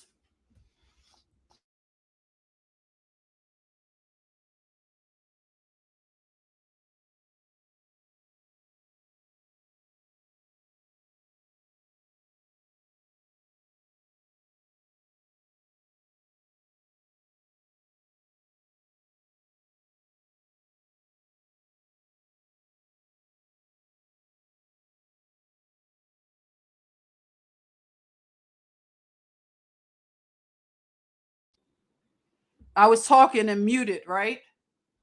Oh gosh, okay. So the food, the water, the self-defense, defensive property, hygiene, shelter. Okay? Thank you. I was mute. Yeah, so of course we rely on God. Yes. And we ask for wisdom on how to be prepared. Can you hear me now? Still no audio? Is it back? Let me know. No audio? 1 minute.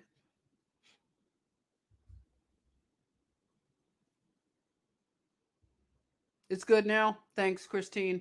Okay, so if you were to rate yourself, I would say anybody who wants to rate themselves, this is how we should rate ourselves in terms of how do we rate when it comes to these things?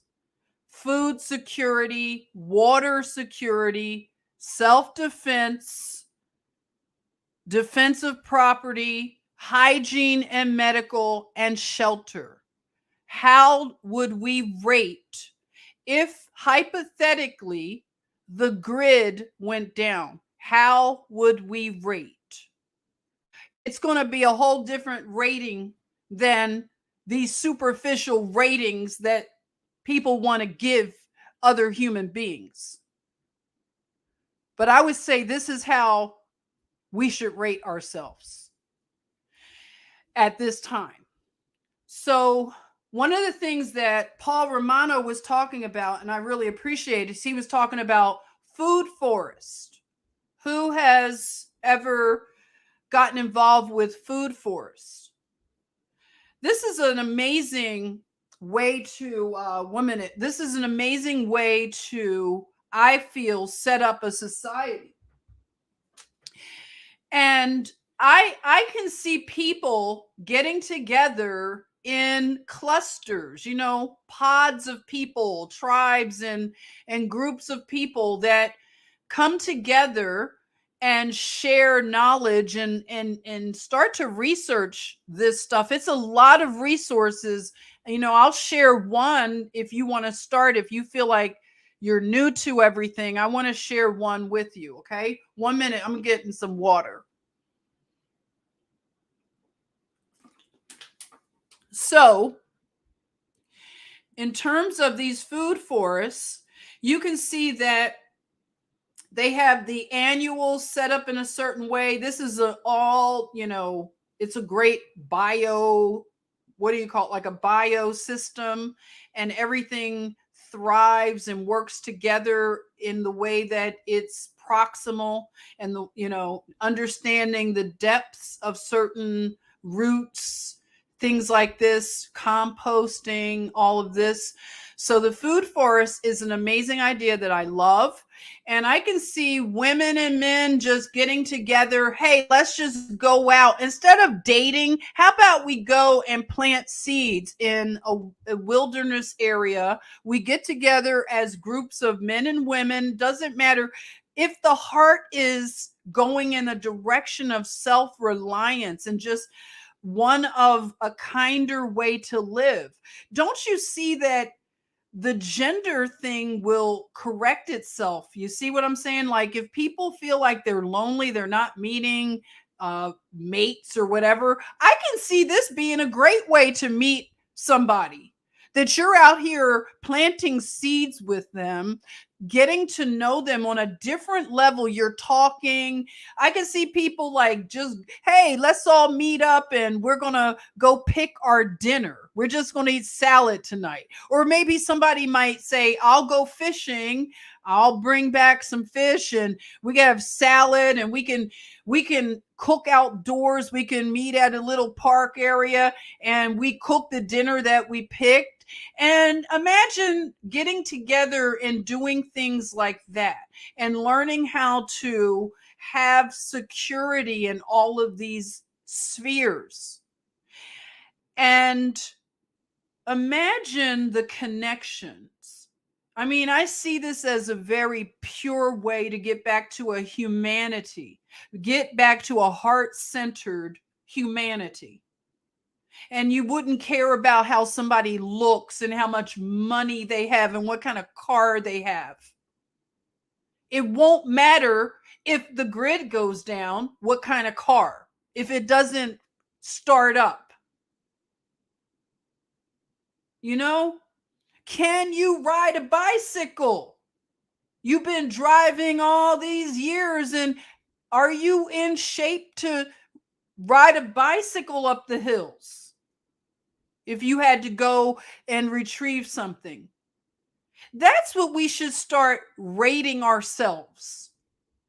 How do we know the earth, like the world? When I look at this picture right here, these are the gurus. These are the people that we should seek out to learn from. These are the people who should have influence. Right here, these are the archetypes. They understand the soil, the earth, the world realm. If a woman is making cheese, she might be making pasta and bread. She never has to go to the market. She makes butter. Can you imagine what kind of value? Like, that's really validation as a human, that you learn skills that you could bless other people. You raised chickens. Marlon and his wife are building like palaces for chickens. And I'll show you some of the beautiful stuff that you can do with chicken coops. Even if you are a vegan or vegetarian, I've said this before, you might want to consider getting chickens or ducks because they help with the soil. And then you can bless other people with the eggs. Just because you don't eat them, don't think just about what your diet consists of. That protein could really be important for someone. They could eat, omelets. You could survive on omelets for a bit. You know what I'm saying? And if you learn how to forage, you could get some mushrooms and have yourself a mushroom omelet. And if you know this lady right here who makes cheese and bread, she'd be a better friend than being concerned with Kim Kardashian. Kim Kardashian can't teach you how to make cheese and bread. She can only show people how to be a hoe. But these hoeing days are coming to an end. This monetization for the booty, this is a sick and toxic thing. We want to know the people who know how to can food. Instead of shaking your can you can vegetables? Talking about being a high value whatever. How about rating ourselves on these kind of scales? Marlon says we got eggs. We got eggs, everybody. So we got breakfast. Hey, I'll make the omelets, okay, Marlon? You got the eggs? Who has the butter and the cheese and let's get some mushrooms going. We could have a nice breakfast, a cowboy, cowgirl breakfast outside. We could cook it outside in our black skillets, our negrescent skillets, right? Black skillets, everybody. Who cooks on black skillets? Drop it in the chatmosphere. Put a black skillet in the chatmosphere. Don't we have an emoji? Who cooks on them black skillets? Come on, drop them black skillets in there. But that's what's up, okay? Those black skillets, your grandma knew, right? Get back to that old knowledge. Cast iron. That's right, Daisy. That's the cast iron black skillets. That's right. They're good for you. It turns out that they do good for you. They put nourishment in your food. Iron. Go figure. Frittata for dinner. That's right, Molly. Frittata for dinner. That's a good dinner, right? So you see, why not start cooking outdoors? Doing things like that. Getting to know the earth, the soil. Paul mentioned different things, like Paul used to live in India, like I think on an ashram, if I'm not right with it. That's what I'm thinking. He was living and learned, like this is just a part of his normal life. He's a homesteader. He knows how to live and be self-sustainable. He's been teaching this for years. And the unfortunate thing about this culture that we're in, if that was the only thing that you talked about on a channel, nobody would watch it. Or it's a niche. It's kind of an echo chamber because the, algo will make sure only people that are interested in that. But a lot of people need to be awakened to this and interested in this. And it's unfortunate because you don't want them to be caught by surprise, unprepared. And that's unfortunately going to be the case for a lot of people, to be honest.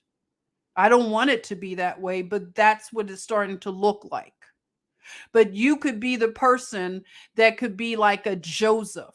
Pray that God will give you a storehouse, that you will be able to bless others that thought that this was all tinfoil conspiracy.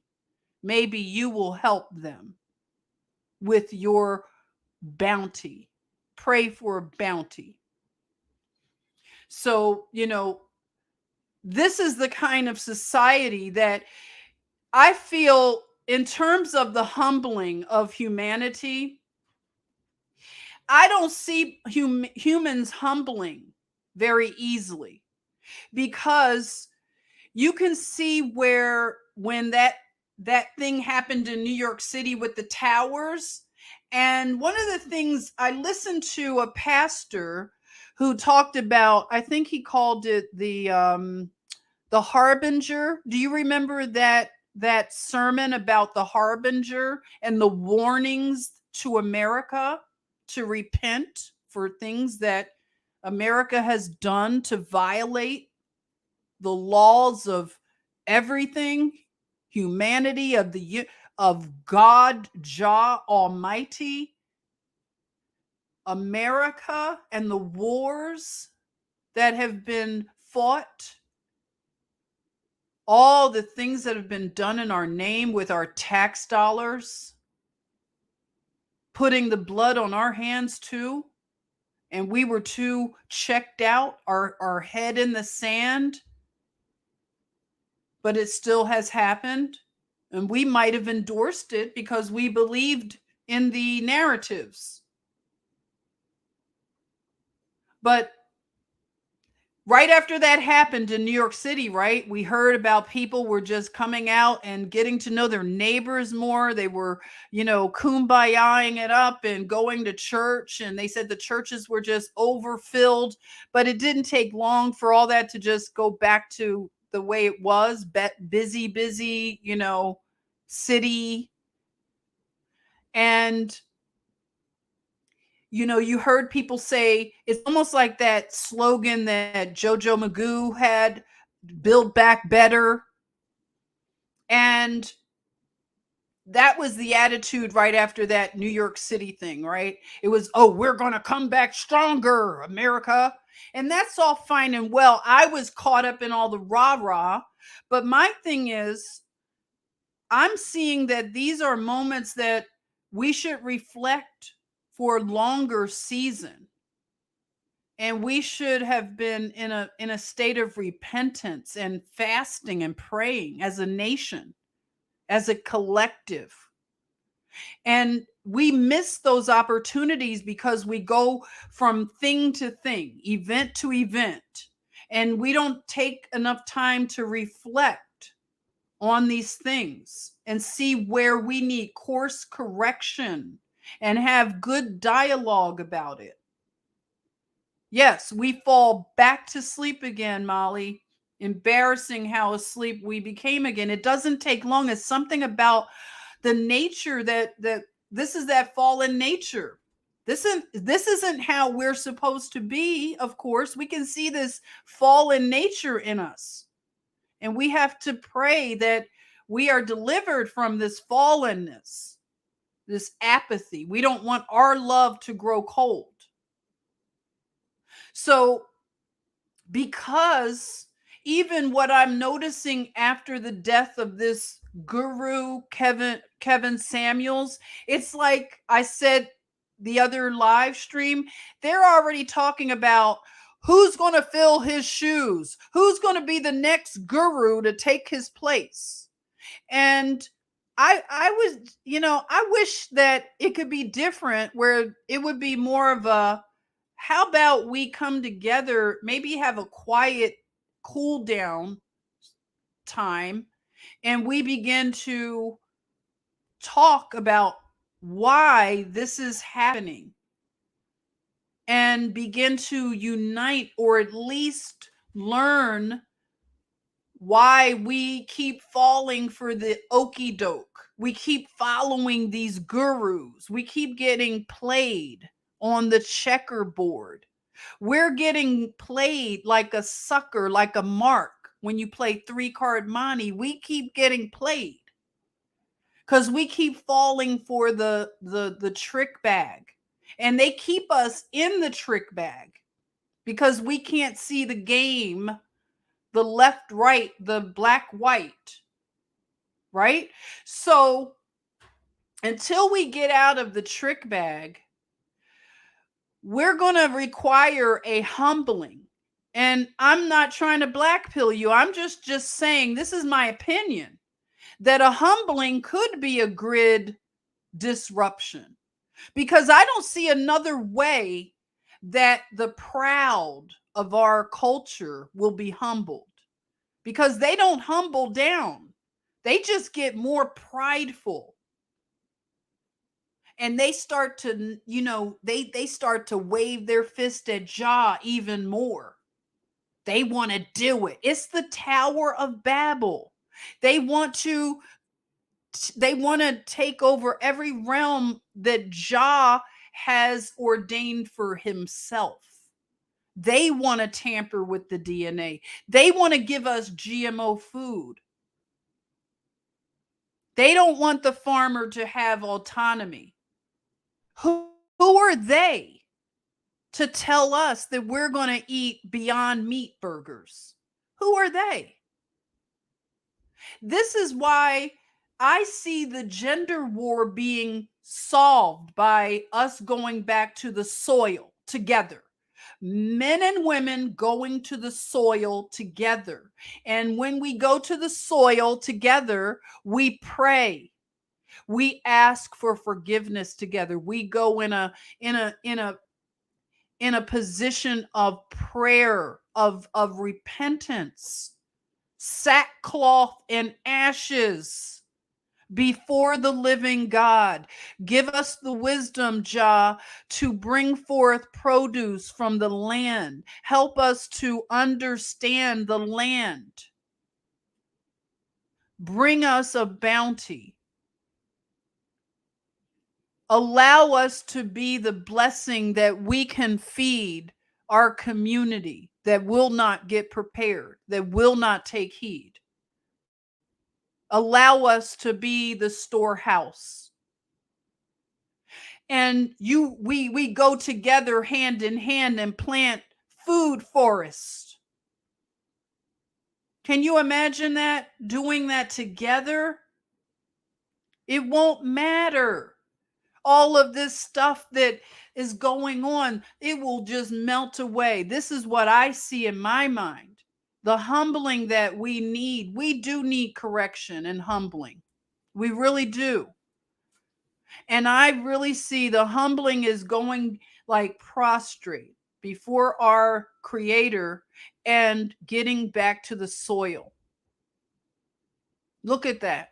Imagine that, you cook outdoors, you cook for your neighbor, you get together and you provide. If you fish, you're not thinking just of, I know you probably are not like that, but you want to get extra fish for somebody else.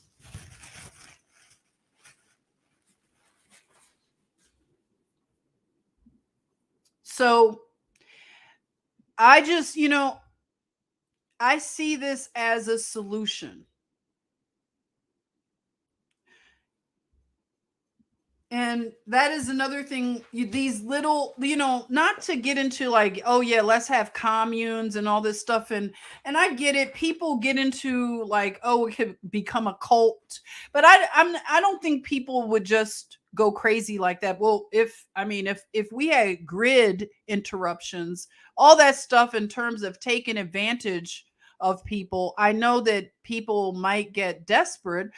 But if we create a community of bartering, of just a symbiotic relationship to the land, to each other, our fellow community members, we don't have a need to take advantage of each other.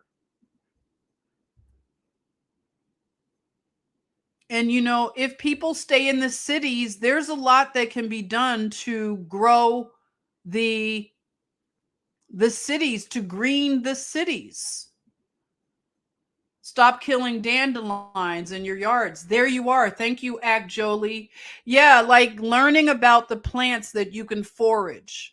I've done that before. Dandelion leaves are so good. I have sauteed them in just, a little bit of olive oil and onion.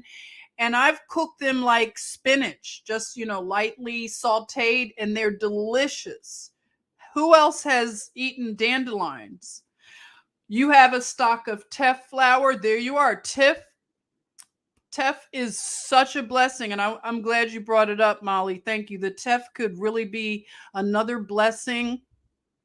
You know, here is a woman, she is making the injera, and you can just see that it's a beautiful communal thing. Look at the children watching, and she's just outside. If you learn these basic things, you could do this outdoors.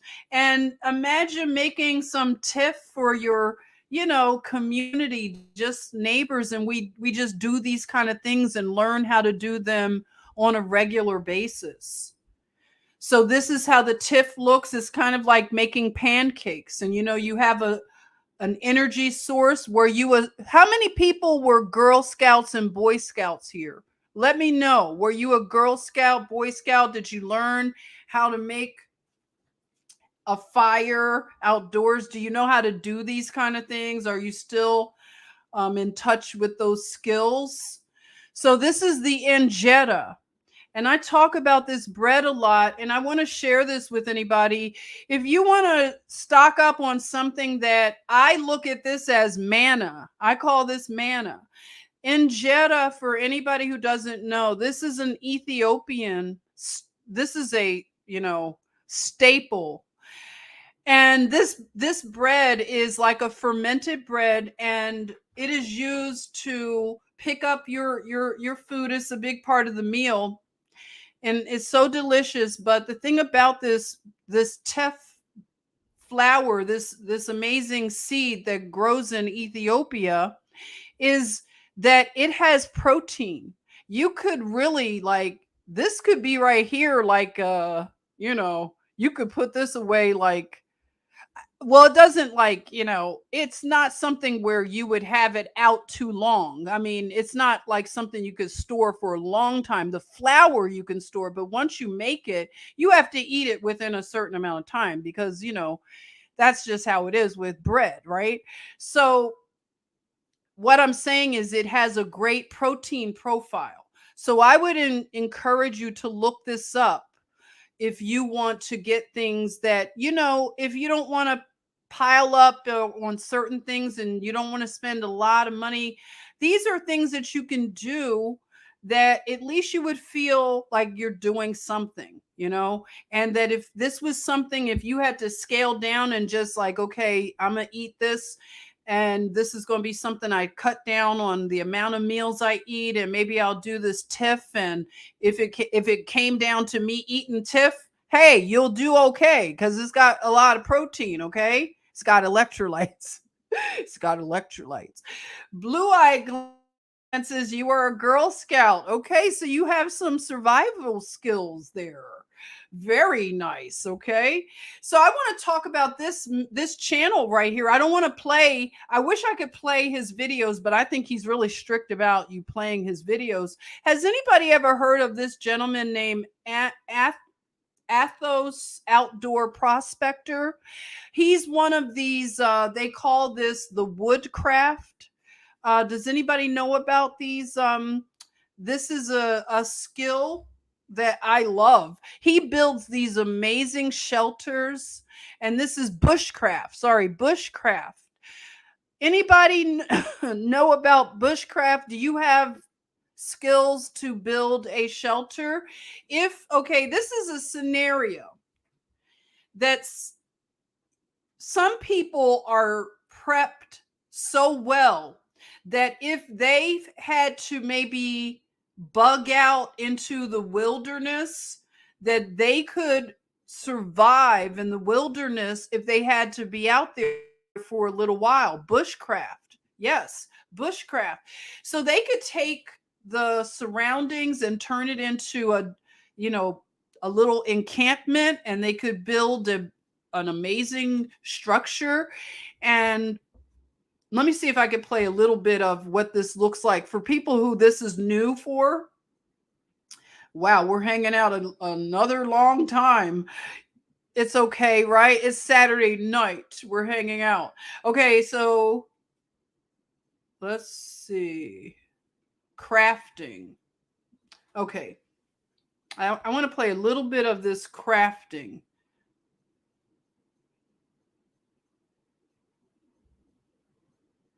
This man who's putting together, let's see if maybe I get to the point where, let's see, he's building. So you can look at it just a little bit. Ramen that's healthy, wholesome, and jam-packed with life-sustaining protein. No, it's not magic. It's the special cooking technique we use that eliminates the need for deep frying, preserving the authentic flavor without adding any extra fat. It does.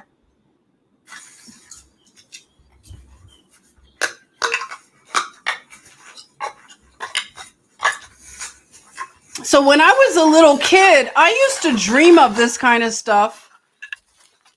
Building structures. I loved all this kind of building a little, I loved it. So this is really amazing to me to be this self-sufficient that you could build a structure and have warmth. These guys, they create little chimneys, so they have a heat source. They have a place where they could even, so there's a heat source.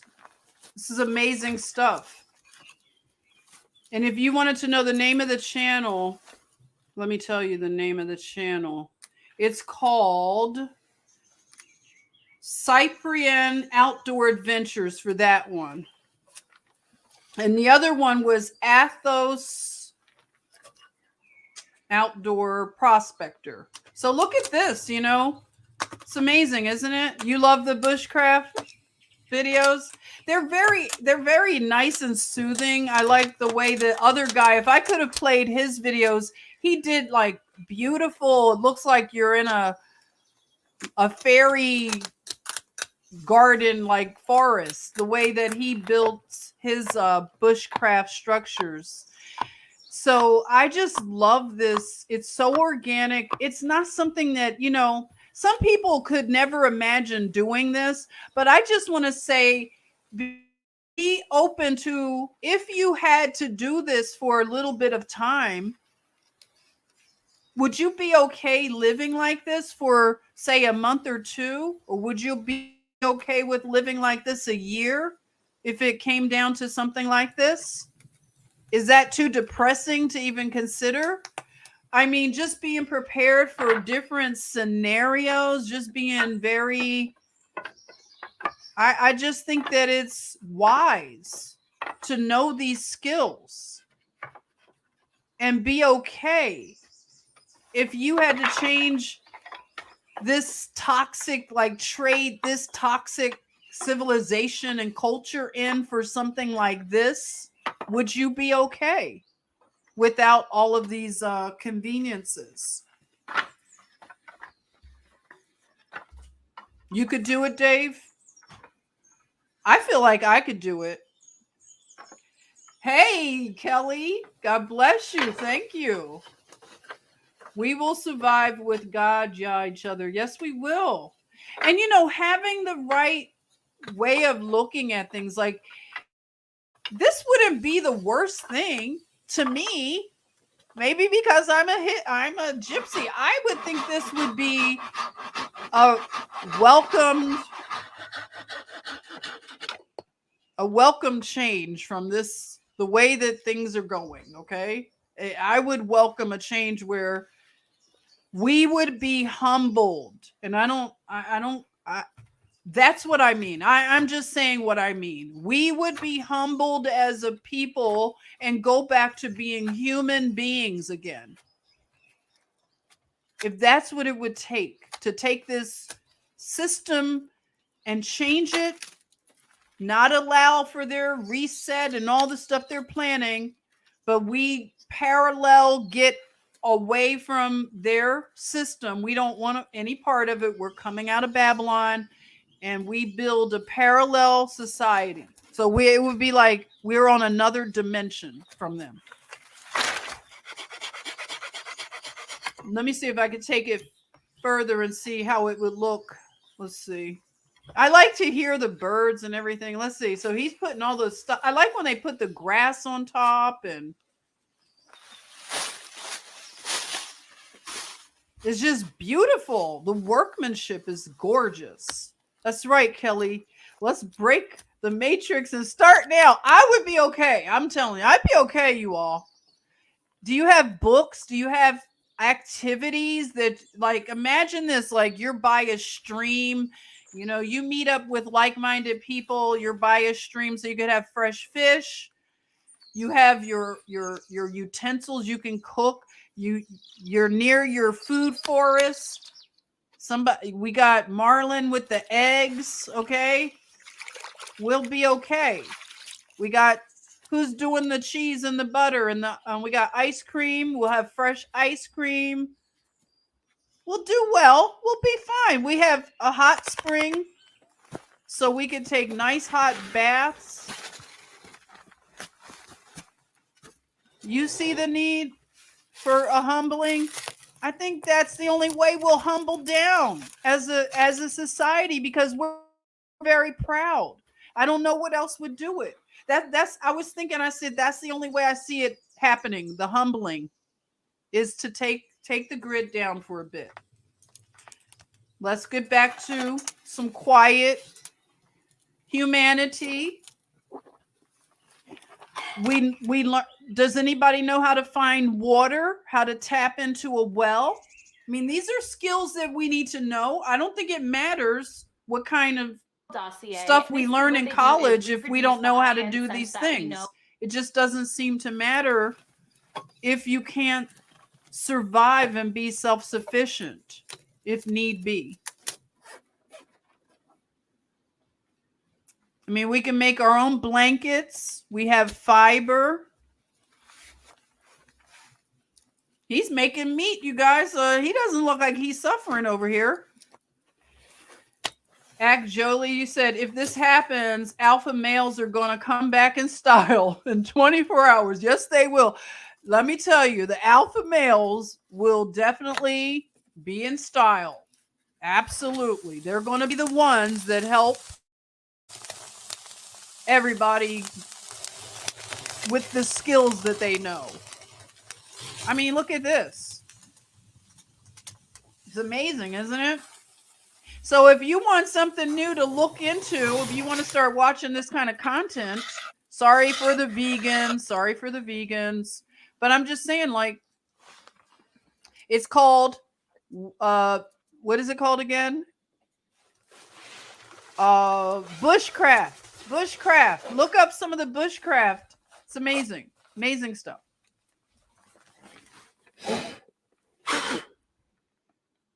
Okay, so he's, I guess, going to sleep. But, they come in all kinds of different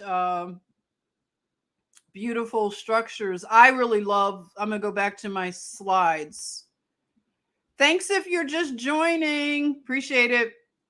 So I love this channel right here. Again, I would recommend you check out the one that is the latest one on this channel. Jot it down and check it out and let me know what you think about his content. Hey, Gail, thanks for joining. I would love a blackout for a while. Gail, you're my kind of gal. I would love a blackout for a while. I would finally have time to organize my sewing room. Catch up on unfinished crafts, unread books, unwritten journals, etc., etc., etc. I love it, Gail. Gail is going to be fine. Look at that attitude, just that great attitude. You're welcome, Huckrisa. Thank you. I really love you all. So let's see, where am I in this presentation? So these are some other structures, that are happening around the world realm that I love. I mean, we saw this in Scotland, some of the homes that they put the grass on the roof, and we learned that it does something to keep the dwelling quiet, and also helping with the water to flow a certain way. And it probably has anybody know the other benefits from having a roof with grass? Let me know. And I love this. This is like, Marlin, our brother Marlon with the steel structures, the Salih steel structures. The tiny house movement, you may feel that it's not something that you would ever consider, but again, it might be something that you might want to reconsider. This could be an answer for some things. You never know. I could see a few people just coming out of Babylon together. You might have a few like-minded people that I would love if people could find these people and just start building communities that are self-sufficient and coming out of Babylon, getting a tiny structure and just being human again, not worrying about all of the materialism, just unplugging from it, having your cistern, collecting clean rainwater, right? But considering this type of rhythm, this natural life, I really want this. I want to be able to go and know the people that grow my food. If I don't grow it, I want to know the person that grows it. I want to know where the springs that I could drink good water, and I want to drink well water, like healthy well water. Go to the hot springs, things like that.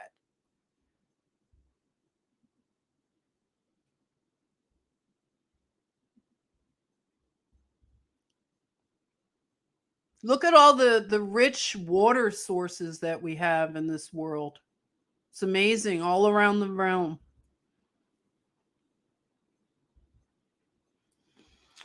So I want to share something else. I want to stop before I share that. I'm almost done here hanging out. So I want to share this resource. If you're not familiar with Back to Eden, this is a great thing I would recommend for anybody who, if this is new for you. If you want to learn about permaculture, I would recommend you watch this documentary. Now, you can pay to watch it. It is, protected. They don't want people to just rip it and play it. You have to be respectful for their their their copyright. But they do offer, you can watch this for free if you go onto the site. And I'll put the link in the description once the video here renders. But it's called Back to Eden. Let me just play let's see if it's just a trailer. Oh no, this is the whole thing. But I'm just going to play a little bit of it so you when can you look kind at of the hear. incredible landscape on planet Earth, all the different terrains, the varying soil conditions, the awesome water features, oceans, lakes, rivers, streams, the waterfalls, the different climates, the huge amounts of plants and ground covers, the requirements are so varied. Can one fathom how big a project that was? When God designed the landscape project for planet Earth, he was so genius, he designed it in such a way he would never have to show up to work. It is completely self-sustained.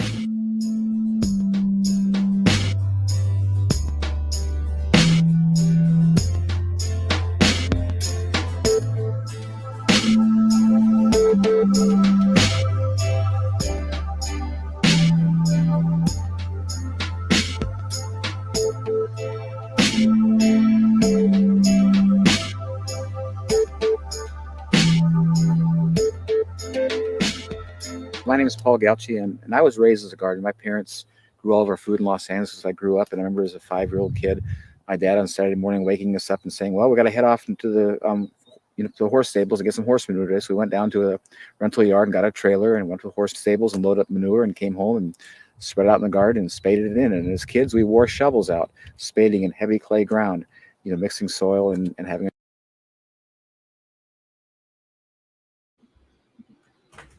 I'm going to stop it there. I thought it was I thought that was the preview, but again, I'm going to put the whole the link so you can watch this, but it's called Back to Eden, and it is what I learned in terms of regenerative organic gardening. And Paul gives a testimony of just wanting to get his family out of Los Angeles. So he moved up north, and he learned because he prayed.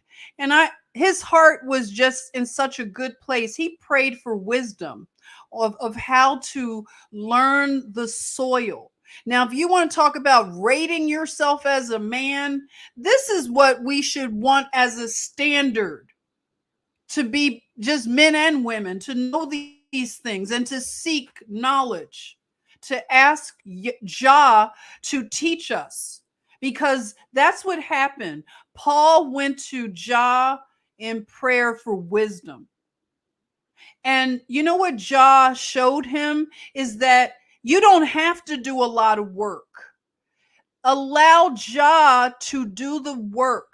If you put a cover, this is permaculture. If you learn permaculture, what Paul learned, it is something that you will do less work. The earth will work. God has set it up. Even though we left Eden, he will allow us to have a piece, a slice of Eden, if we would seek his wisdom.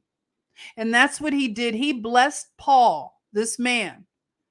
And his testimony is so beautiful, what he has done for his family, that I would tell you that if you want to watch something that is worth it, that will change your life, I'm gonna tell you, I permacultured right after learning this. I got one of the the arbor, the people that cut down the trees.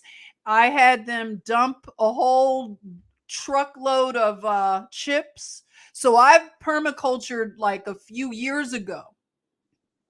And I learned it all from Paul here. Okay. So I want to share it with you because the lessons are so powerful, what he learned from Jah directly. And this is, again, regenerative organic gardening. This is a method. It's called Back to Eden. And it's worth it to even buy this and maybe share it as a viewing. You can go on the website and find out if you want to do this for your church or your group or family or anybody, your garden group or whatever. You want to change over to the permaculture. So this is a documentary film that shares the incredible story of American gardener and arborist Paul Gautschi and his lifelong journey learning how to get back to the Garden of Eden. The documentary, streaming online for free, so Paul is letting us watch this for free, has received over 50 million views in every country in the world. The film ignited a world renewed regenerative organic gardening movement that regenerates the soil and restores soil biodiversity, which results in higher yields with less input. So you don't have to do work. God has it set up that way. Isn't that amazing?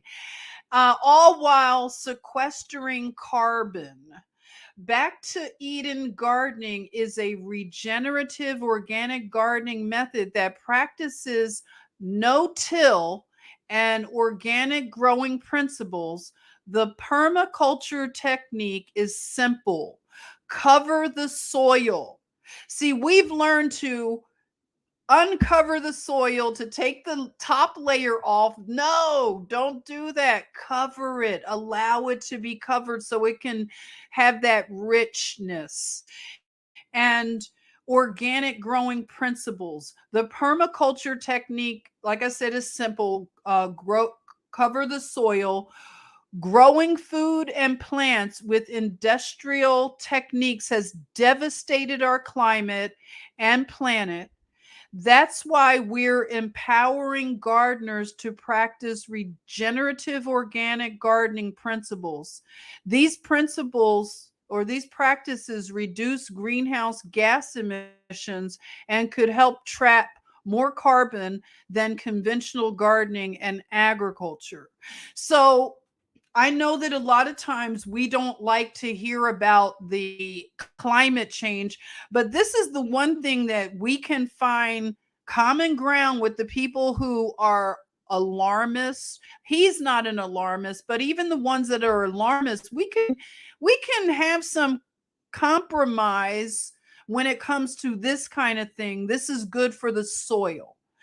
So, this is an amazing thing that I want to become just more engaged with this whole thing.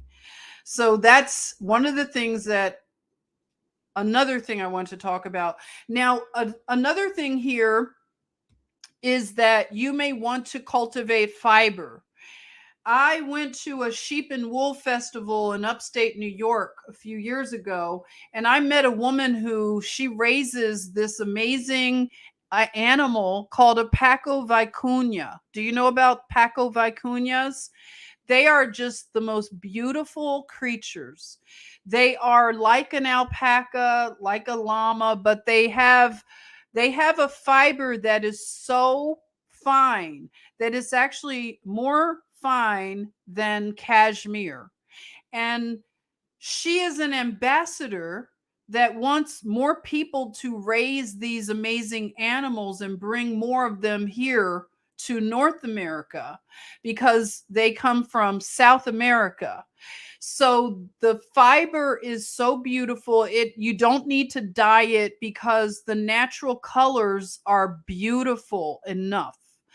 So these beautiful animals, when I went into the area where they were being held, what happened? I've never heard of these animals, but I looked at the eyes. I looked into the eyes, and I was just like, I was locked onto their eyes. They were so beautiful.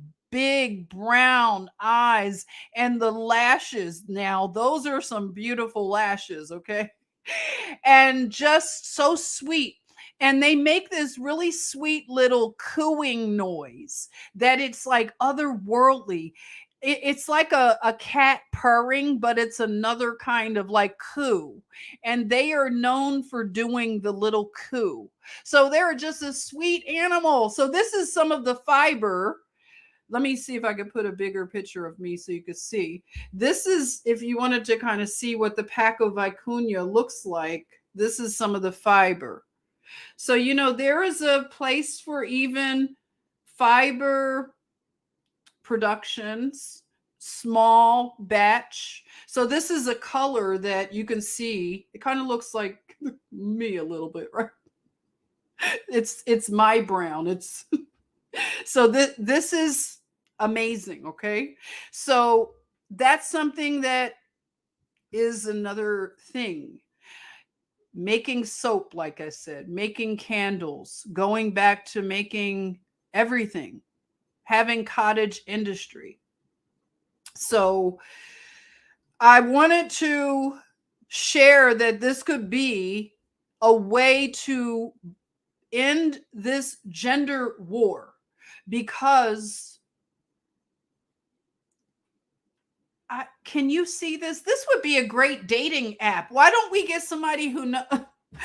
You're probably going to say, why don't you start it? Okay. I don't want to start it. I want to enjoy somebody else doing it. Why doesn't someone do a dating app where you have people doing food forests? You meet people and you go out on a date and you go and plant food forests with other dates. Is that crazy? And you can meet, I don't know, meet online. No, but we want to get away from online. Help me work it out, okay?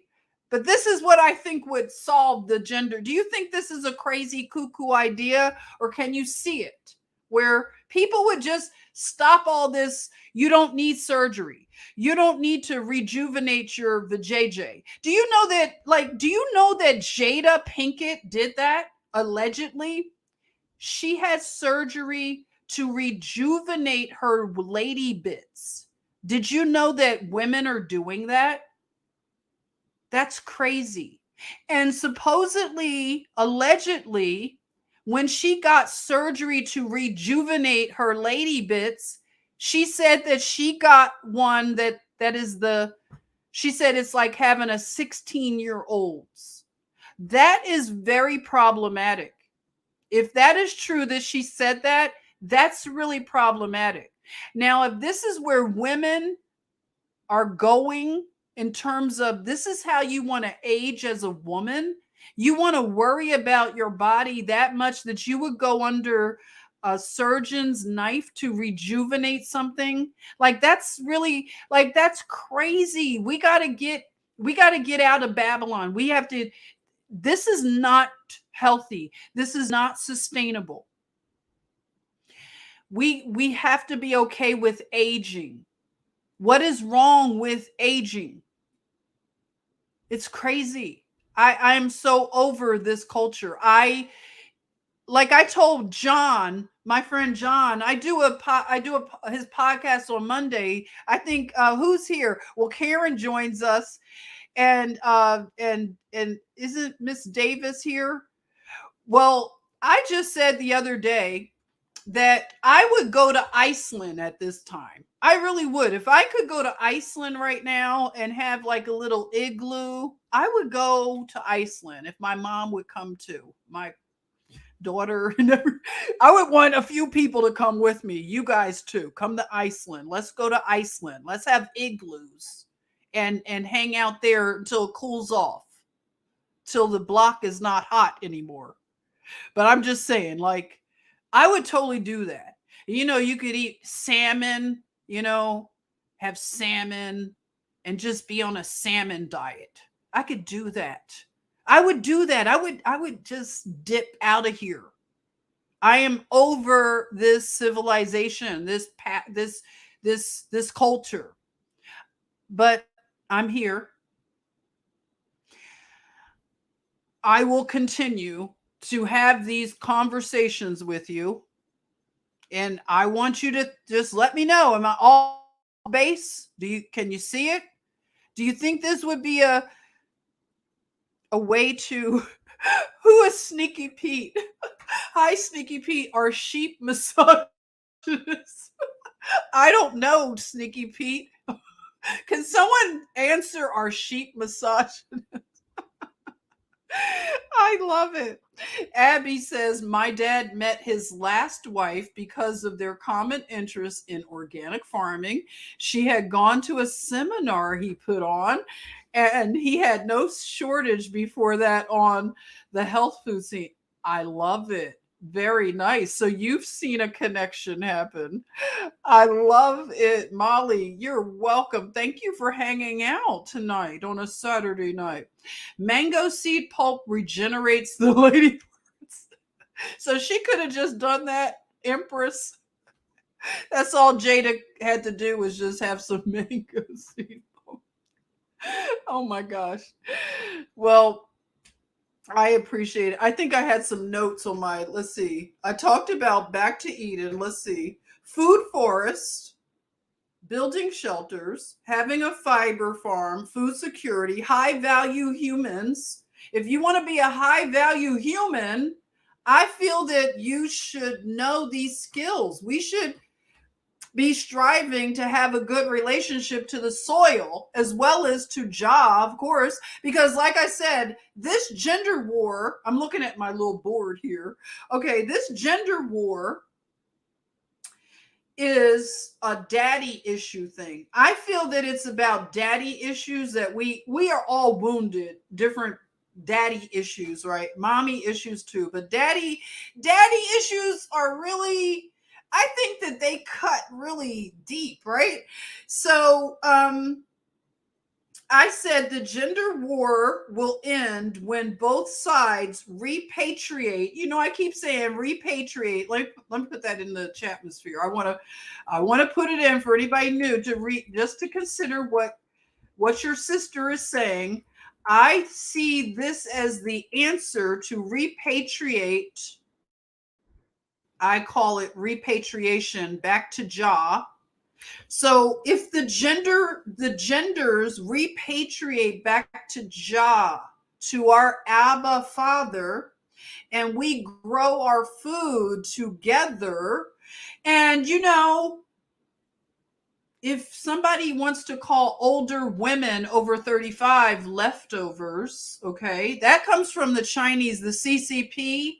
Those are talking points from the CCP. And I shared that like last year that they were calling women who were unmarried at 35 leftovers.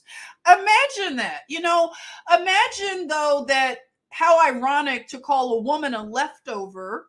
Have you ever had a nurturing woman in your family go into the refrigerator and take leftovers and create a meal? Who knows how to do that? Are you talented like that? Do you have the love in your heart that you could take leftovers and create a whole new meal? Well, I know people like that. I don't have that knack. I mean, I could do it to a degree, but I know people that can take leftovers and recreate them like you would think you were at a 5-star restaurant. They could do something so creative with leftovers, okay? Are you a leftover queen? Lori is one of the women that can do it. Leftover queens. The leftover queens, I'm telling you, I take my hat off to you. Mercedes, are you one that can do it? You can, I'm telling you, that is a skill. Okay, it is a skill. Whoever did that for Thanksgiving? You said I'm Hispanic. We just make rice. You make white rice and mix it all. That's right, mama. I love it too. Listen, that's my food. My comfort food is Hispanic food and Ethiopian food. That is my comfort food area. Okay. Oh my God, my mother made some flan the other day. I am a fiend for flan. One of my friends in LA, she knows it. She's Puerto Rican, Boricua all day from New York. I will beg her to make some flan. I don't know if you're listening, Sloanie, but Sloanie, I miss your flan, sis. Oh my gosh, she makes the best flan. And I'm telling you, all I would have to do is I would put flan emojis. I would just like type them and she knew. She would go, come on over, Jen. I'm making some flan. Because it just reminds me of when I lived in Cuba. My dad's girlfriend used to make me flan.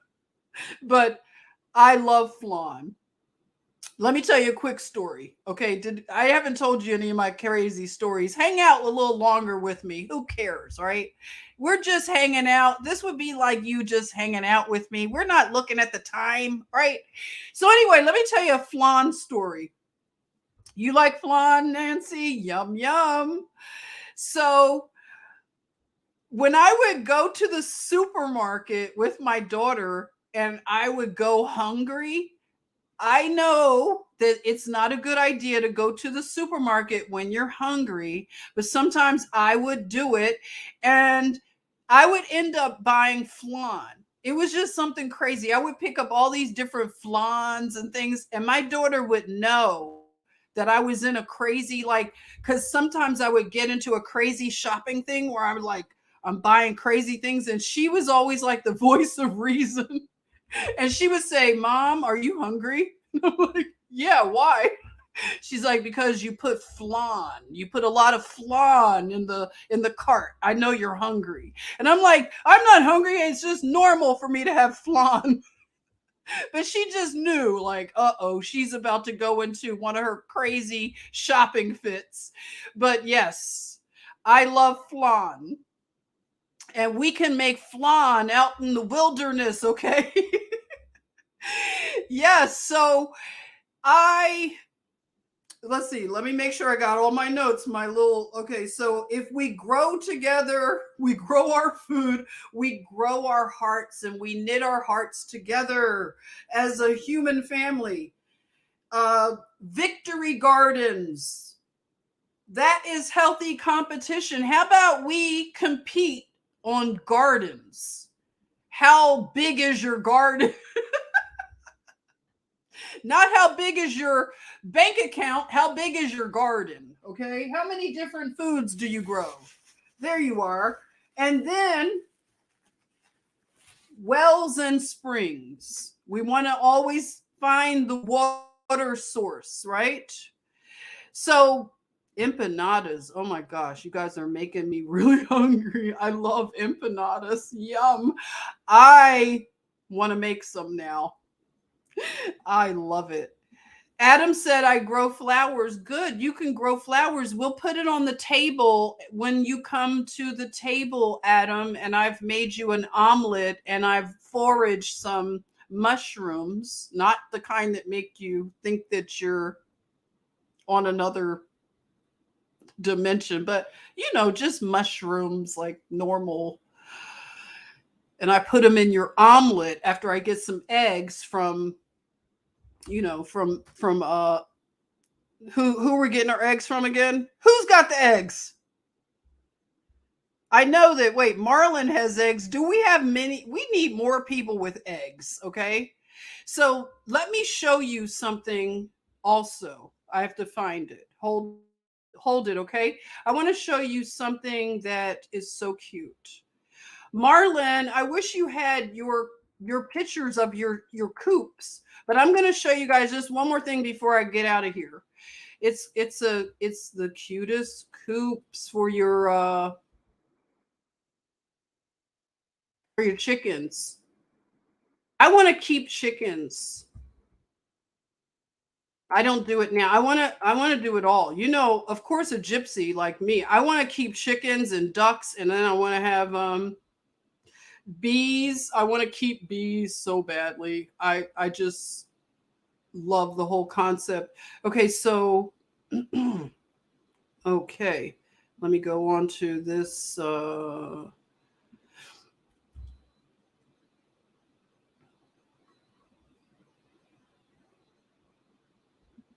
Okay, let me share this. If you're just joining, thank you. I can't imagine you just joining, but you might. Okay, so here it is.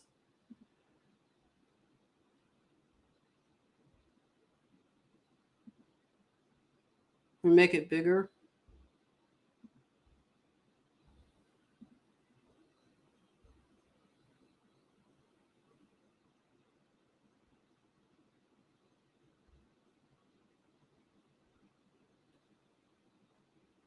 So this is a chicken coop from, they're called Carolina coops. But look at how beautiful these coops are. They're gorgeous. They're like little palaces. Oh, Joseph is here from Ireland. Hello, Joseph. Thank you for joining. Oh. So look at these coops, you all. Aren't they beautiful? And everything is ergonomic, like the way that let me find one of the videos of just, if you want to see one more little video of, wait. Oh, we don't want to look at you, Johnny Depp. No, Johnny Depp. Oh my gosh. Why doesn't Johnny Depp go away? Go away, Johnny. Okay, California coops. And I want to just show you another view of the coops. They build just these. I learned about these through Marlon, actually. I wonder if they have one that's finished. A fancy one, the one that I saw. Give me a minute, everybody. Oh, it's not as easy to. I know a year ago that wouldn't be. I don't think it was that long ago. I watched one.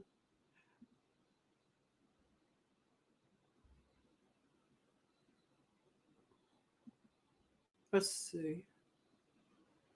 Maybe they're doing a live stream. Something going on.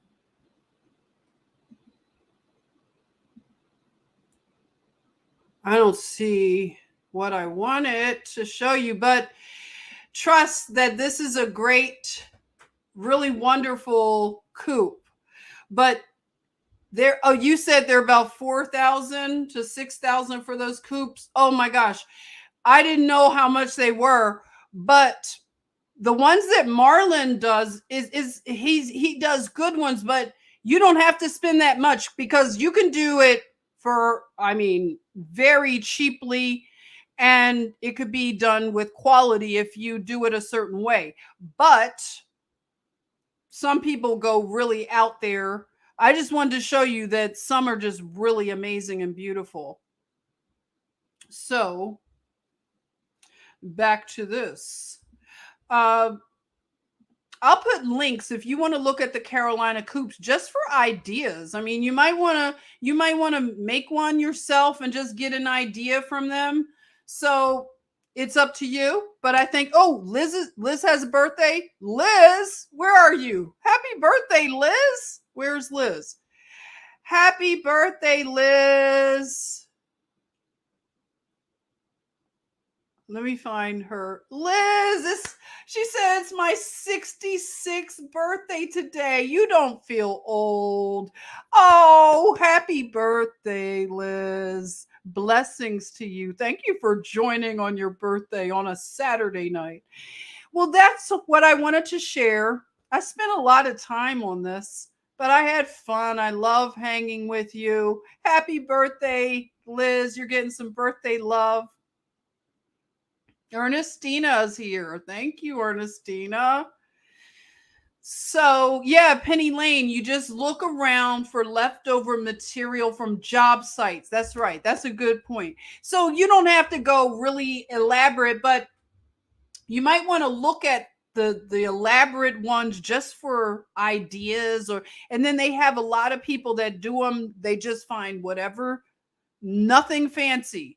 The point is you want your chickens to be comfortable and secure, and you'll get the best yield if you do a good, comfortable dwelling for them. They will produce, right? Hey, Jamel. Jamel's here. Happy birthday. You're getting all your birthday love. Thank you, Molly. You're welcome. It was fun. So I will see you soon, Ernestina. Look at that. Yes. We love you, Liz. We pray that you will have big blessings for your 66th year. So thanks again. I'll see you soon.